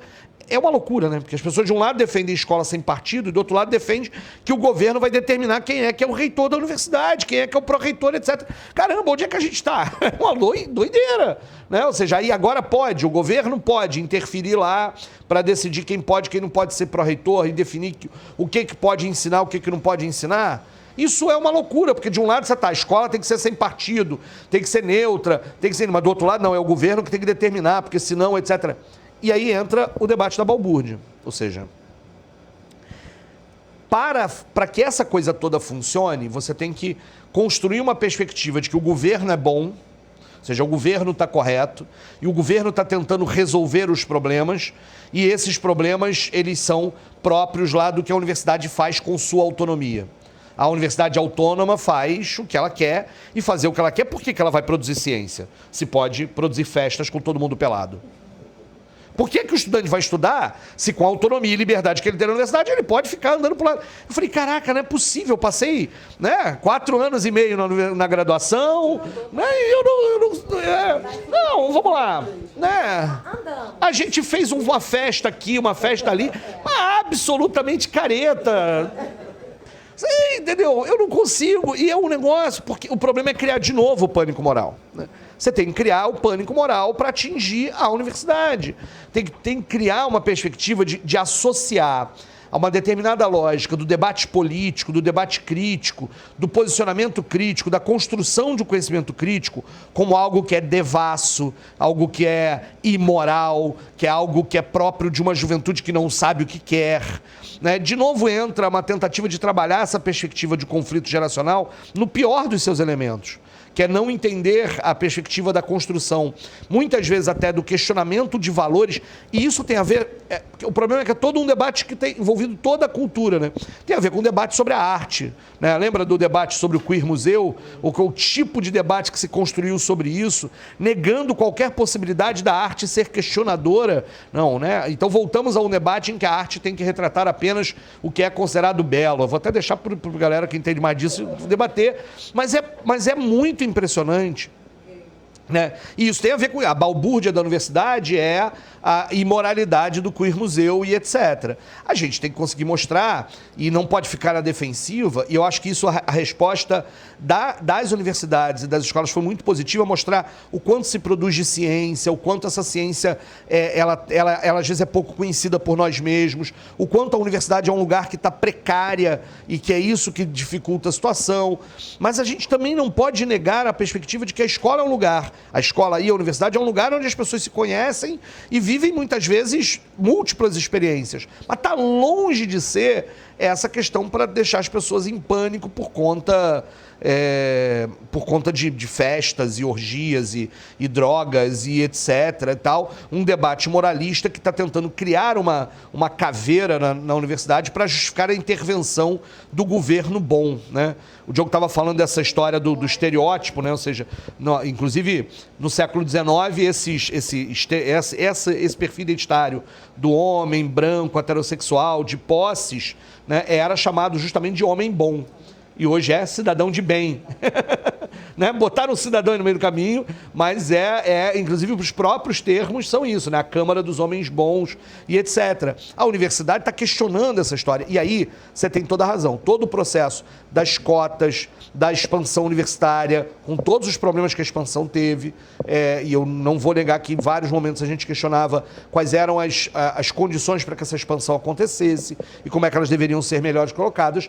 E isso facilita para essa classe média, uma parte da classe média que está ressentida ressentida com a universidade, e parte, muitas vezes, das classes trabalhadoras estão sendo alvo desse discurso hegemônico, ideológico, profundamente ideológico e falso, de que parte dessas classes populares que ainda não ascenderam, a coisa tem que ver, não, aqueles que estão lá só podem ser errados porque eu não estou, e etc.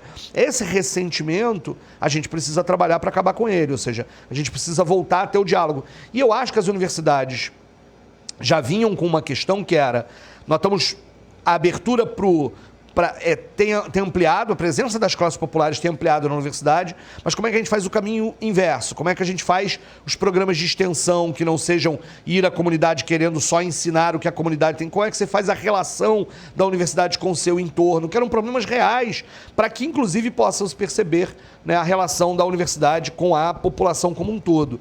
Eu me lembro até hoje, eu era professor do Estado, à noite, quando veio a lei de cotas para a UERJ.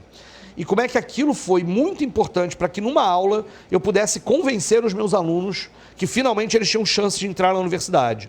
E aí, e como é que o universo, embora não era ali ainda a entrada, como é que o universo de possibilidades para eles ampliou por conta daquela medida, né, de que era a perspectiva de entrar numa universidade pública e explicar para eles como é que funcionava a universidade pública, como é que isso foi importante para isso. E aí é óbvio, há hoje uma tentativa de... Nós nos últimos décadas brasileiras sempre vivemos essa perspectiva.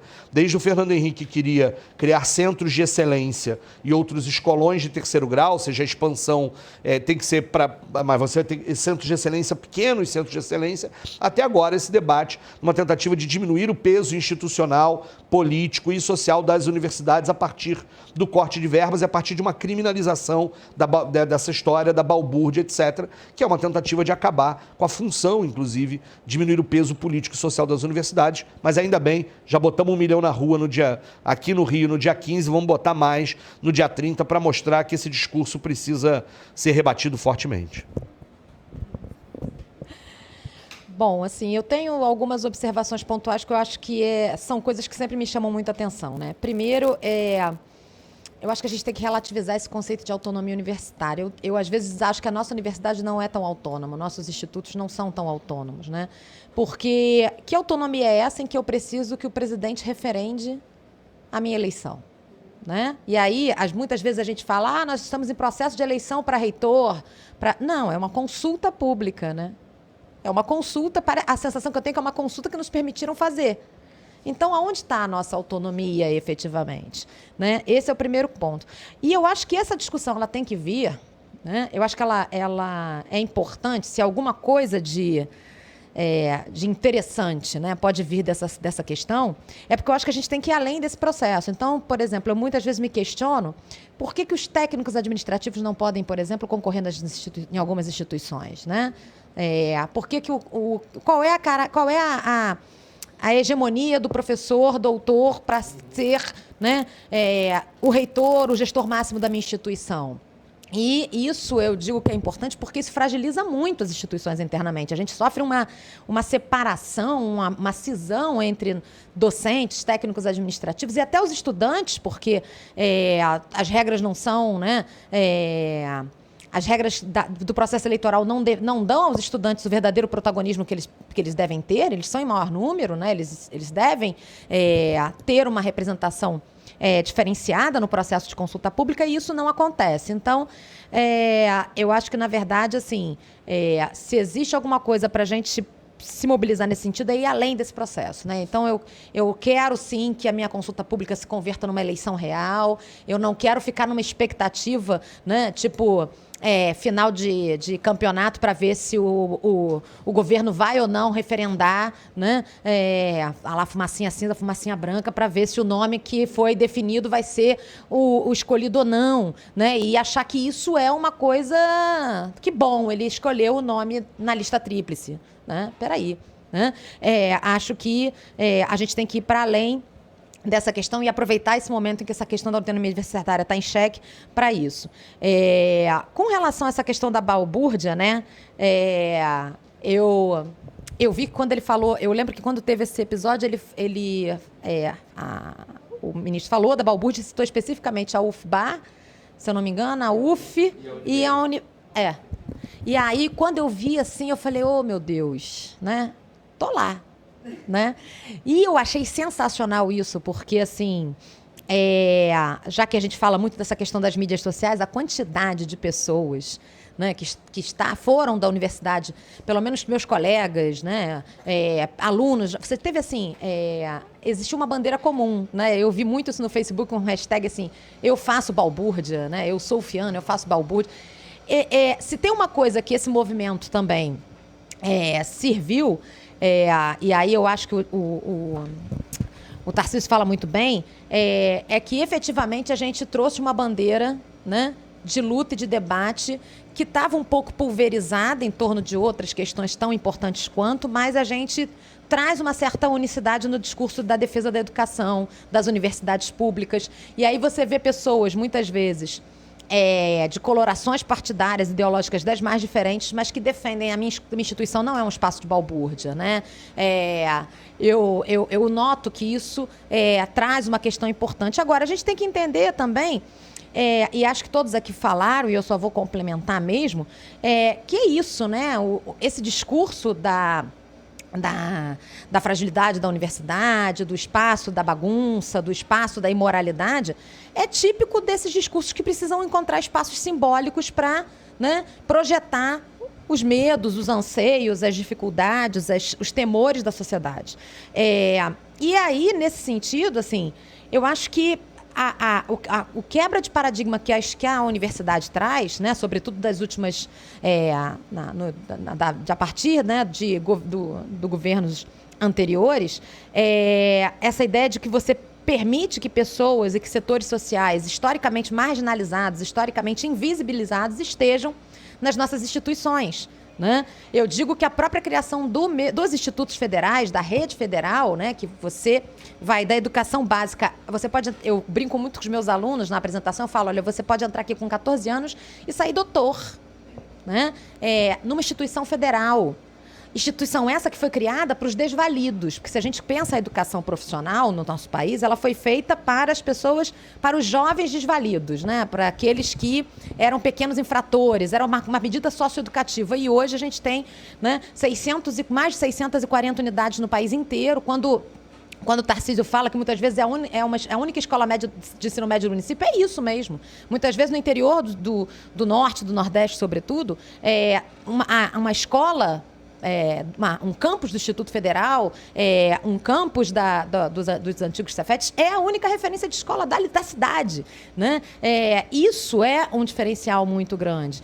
E acredito que nesse sentido, assim, você quebra esse paradigma de que a universidade é o espaço, né, como ele lembrou, dos homens bons, dos casacas, né? E você permite que as famosas classes pobres, né, que são por excelência chamadas de classes perigosas, eu gosto muito do livro do Sidney Chalub, quando ele usa esse conceito, elas entram, né? Elas estão ali, elas convivem, né, nos espaços que, por excelência, são dos filhos da classe média, daqueles que têm uma formação anterior e de base muito maior no ensino fundamental e no ensino médio, né? Eu lembro que quando eu fui fazer a universidade, eu via pessoas... eu lembro que quando eu fui fazer a minha inscrição para a UF, né? E aí eu já fui foi o primeiro ato de protesto, porque meu pai se recusava que eu fizesse história, queria que eu fizesse direito. E aí eu fiz escondida, confesso. Fiquei 6 meses estudando de história sem contar. Eu lembro, eu sou filha da classe média, eu acho que a gente tem... É importante que que eu coloque essa posição, porque eu sei, efetivamente, eu estive nesse lugar, né? Meu pai, minha mãe empregada doméstica, meu pai jornaleiro, que lutavam para dizer assim, vou gastar tudo que a gente tem com educação. Então vai para uma escola privada, aquela mesma sequência, assim, falta alguma coisa aqui, mas vocês têm estudo, porque é isso que eu posso dar, né? E aí eu lembro de colegas que estavam naquela famosa fila para fazer inscrição no antigo vestibular, denunciei minha idade, e viam os meninos e as meninas da escola municipal e falavam assim, vai fazer? Né? Não vai passar. Esse discurso não foi hoje, não, foi há pouquíssimo tempo. Pronto, já estou dizendo que eu tenho um pouco menos de idade, né? E a gente continua tendo essa percepção, né? a gente continua achando que os alunos que são oriundos das escolas públicas, de um modo geral, são aqueles que não vão conseguir. Ou o que é pior, que só as chamadas escolas federais, né, e aí eu me incluo Pedro II, seriam os espaços preparatórios por excelência de uma formação que vai permitir, entre outras coisas, a ascensão universitária. Né? E aí é engraçadíssimo que a gente tem dois movimentos, dois públicos totalmente diferenciados dentro das nossas instituições. Dependendo do campus que você tiver, você tem os filhos da classe média estudando conosco. E aí esses problemas aparecem, essas questões doutrinárias aparecem, essas ideias enviesadas aparecem, você tem que lidar nisso como uma escola plural que nós somos. Né? Então, assim, eu acho que se consolidou no espaço da universidade, né, uma falsa percepção de que lá é um espaço de liberdade sem consequência, como o Tarcísio lembra, e é um espaço, por excelência, da inconsequência do jovem. Né? Ali é o espaço onde eu me liberto. O estudante de 18, 19 anos entra na universidade, é lá que eu vou fazer tudo o que eu não pude fazer. Né? E aí, essas duas dimensões se convertem em reforçadores exatamente desses discursos, de que é balbúrdia, de que é um espaço, né, por excelência, eu ia falar da sacanagem, mas já falei. Desculpem, né? Mas é isso, né? É isso, vira o espaço da sacanagem, né? Da total falta de relações republicanas ou qualquer coisa que o valha, porque o negócio ali é a bagunça, é a balbúrdia. Que na nossa percepção e na percepção de muitos de nós, mas não é do senso comum, né? Se consolida. Por quê? Porque ali estão as classes pobres, ali estão as classes perigosas, ali estão dadas condições para que essas comunidades invisibilizadas e que lutam historicamente, né, em pautas e em bandeiras fundamentais, estão usando aquele espaço para isso. Né? Então, são núcleos de gênero que nascem, são núcleos para pessoas com deficiência que nascem, são os mais diferentes espaços de debate político que está colocado e posto dentro da universidade e se convertem numa percepção de uma eterna bagunça, de uma confusão, de uma... Né, o resultado disso é o que a gente está vendo. A gente tem uma adesão grande de pessoas que acreditam efetivamente que a gente está aqui fazendo nada, né? Ou então, eu já percebi que a gente só tem dois caminhos, né? Ou a gente doutrina ou a gente bagunça. É isso. A instituição de ensino virou, por excelência, esses dois espaços, ou doutrina ou bagunça. É uma contradição, né? Exatamente. É o que eu ia dizer agora, né? Ou eu doutrino ou eu bagunço, meu Deus do céu. Ou eu ordeno o pensamento de acordo com o meu interesse, ou eu bagunço a história toda. Então, assim, não é? A gente vai sofrer daqui a pouco uma crise identitária muito séria, né? Então, eu penso assim, a gente tem uma batalha grande por aí, eu concordo com o Tarcísio, acho que a gente botou aí 1 milhão, eu acho que dia 30 esse movimento tem que continuar, né?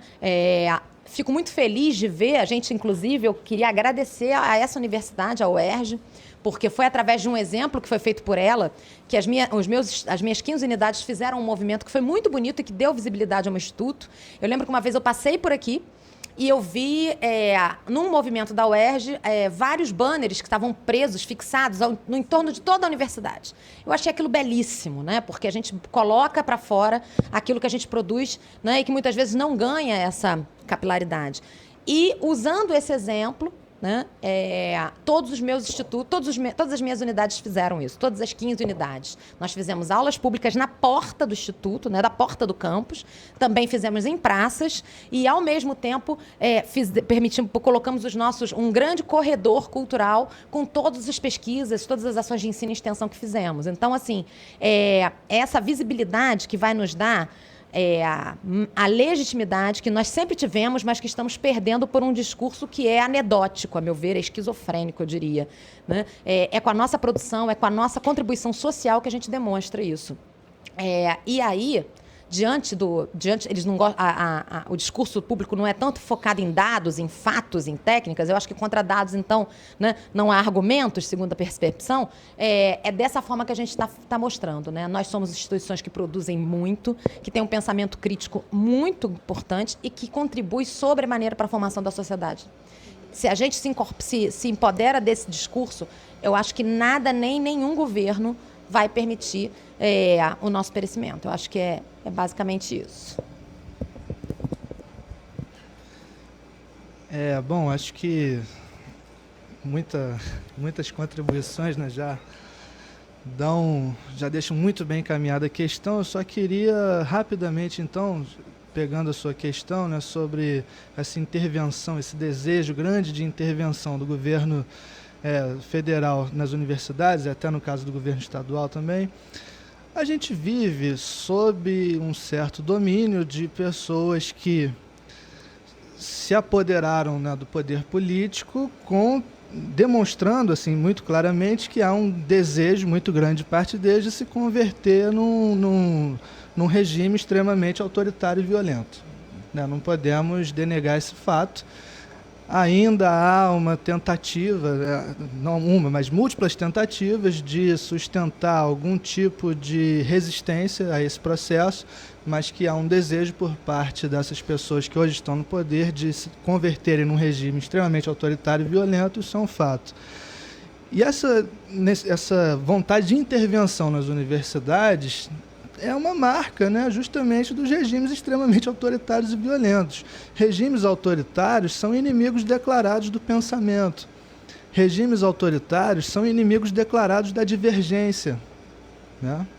E a universidade, queiramos ou não, tem um potencial de produzir pensamento, de produzir abalos, de produzir divergências, não só pelos conteúdos e discussões que são veiculadas, mas pela própria convivência entre pessoas tão diferentes, pelo menos a partir do momento em que a universidade abre suas portas e se torna cada vez mais realmente plural, aberta a diferentes pessoas com diferentes vivências, de diferentes grupos, origens, histórias e etc.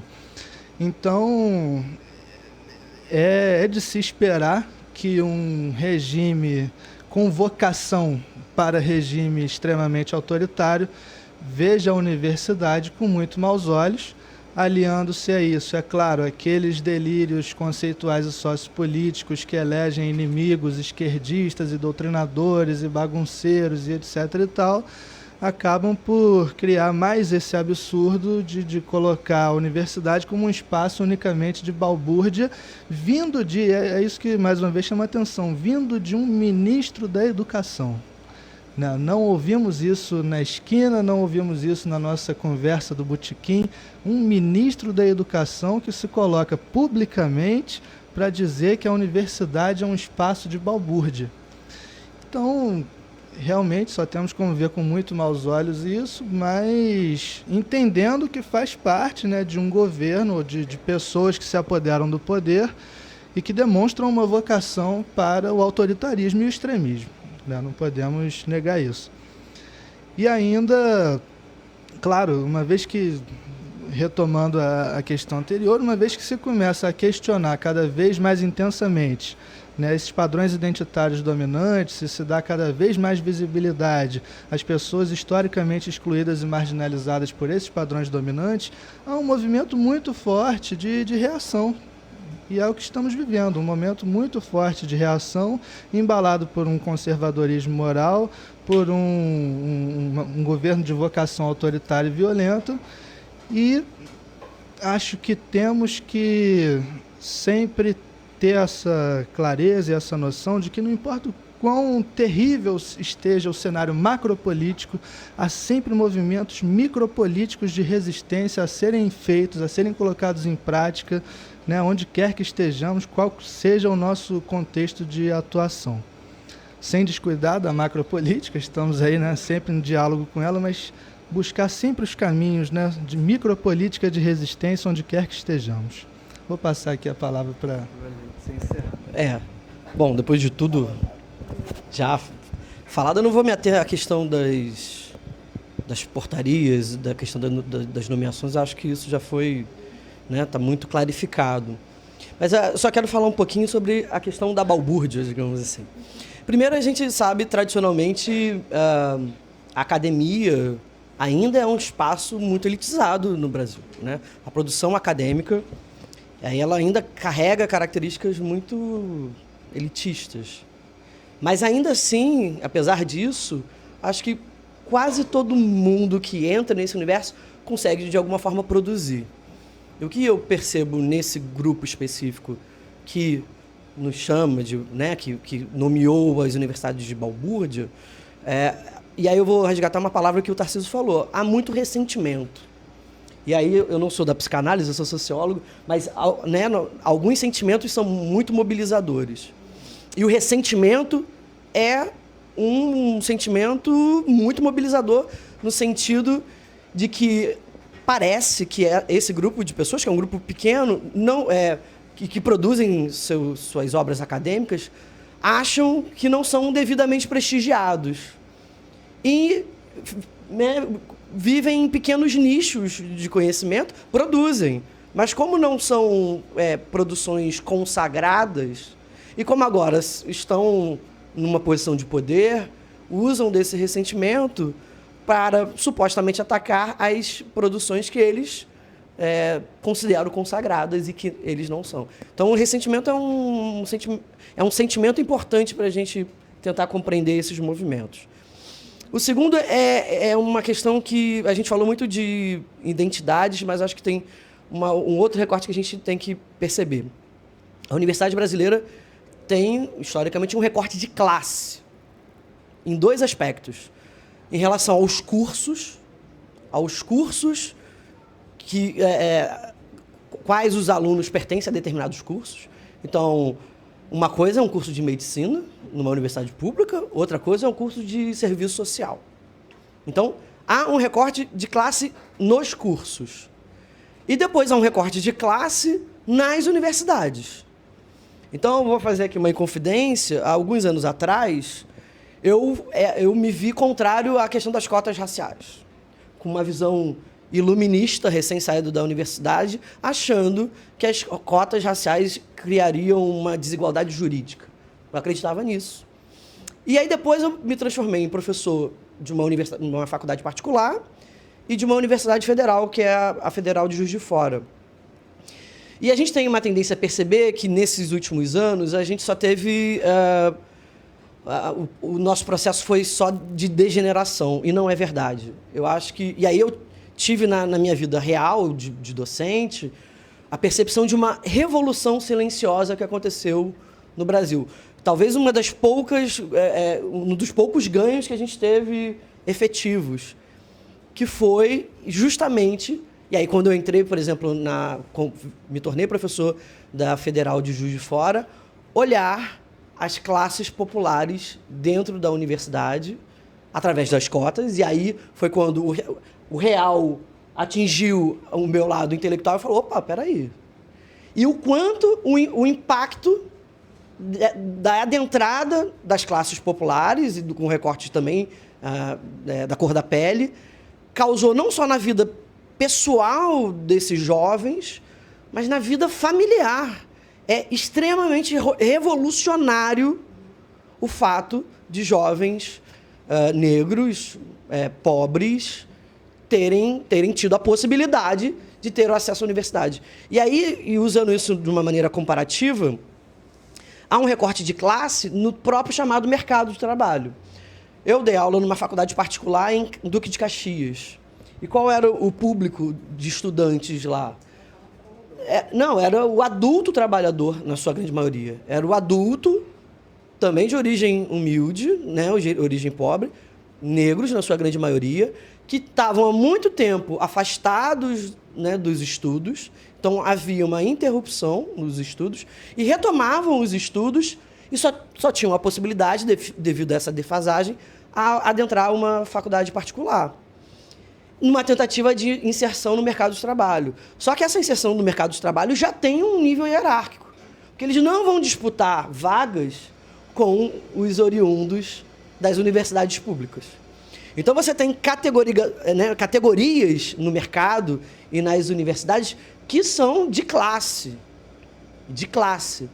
E aí, ao mesmo tempo que eu era professor dessa instituição privada e professor de uma instituição federal, eu tive ali a percepção decisiva de a importância da entrada das classes populares e da questão da cor da pele na Universidade Pública Federal, e o impacto revolucionário. Eu estou falando a palavra uma revolução silenciosa, e não é à toa. E aí o desdobramento disso a gente vê, alguns dias atrás, milhões de pessoas nas ruas, e aí isso é o mais interessante. Essas milhões de pessoas não estavam somente associadas a um espectro político. Não eram só militantes, como foram acusados. Não eram só filiados a partidos políticos ou a sindicatos. Você tinha ali pessoas, inclusive das mais diversas matizes políticas, mas que, devido ao fato de terem adentrado a esse universo pelas cotas e por uma facilitação não é a palavra, mas de uma abertura à adentrada a essas instituições, a democratização do acesso, isso causou nessas pessoas todo, né, a observação, o caráter da importância da educação. E isso é algo que é um ganho dos últimos anos, assim, com todos os problemas que a gente vem passando, essa revolução silenciosa. E aí é interessante porque as pessoas estão vendo a gente aqui, mas eu queria que não vai ser possível as pessoas pudessem ver as pessoas que estão aqui atrás da câmera, que são a prova, né, do que eu estou falando. Assim, são a prova real e contundente da diversidade, da cor da pele, do gênero, certamente das origens e da sexualidade. Eu sou de uma origem também humilde, eu sou, né, da Baixada Fluminense, de uma origem de classe média baixa, mas ainda assim eu estou dentro de um padrão, né? Homem, branco, né? Apesar de não ser da classe economicamente ou da elite, mas ainda assim sigo um padrão. E esse padrão tem sido, aos poucos, transformado, e isso é o que a gente tem que, né? Que bom que há essa balbúrdia, né? E que ela possa permanecer e avançar, né? Ainda mais. Acho que era isso. Não dá para virar a câmera, mas depois a gente tem fotinhos, tira todo mundo, vai sair na foto e vocês vão ver que todo mundo, tem uma galera aqui acompanhando a gente. Pessoal, a gente vai ter que encaminhar para o final, infelizmente. Óbvio, teríamos muito mais coisa para conversar, mas o nosso tempo é curto e a gente sabe que no dia 30 temos um compromisso, né? Temos a nossa continuação, a conversa continua, não só aqui, mas a gente sabe que continua nas ruas e nos nossos espaços.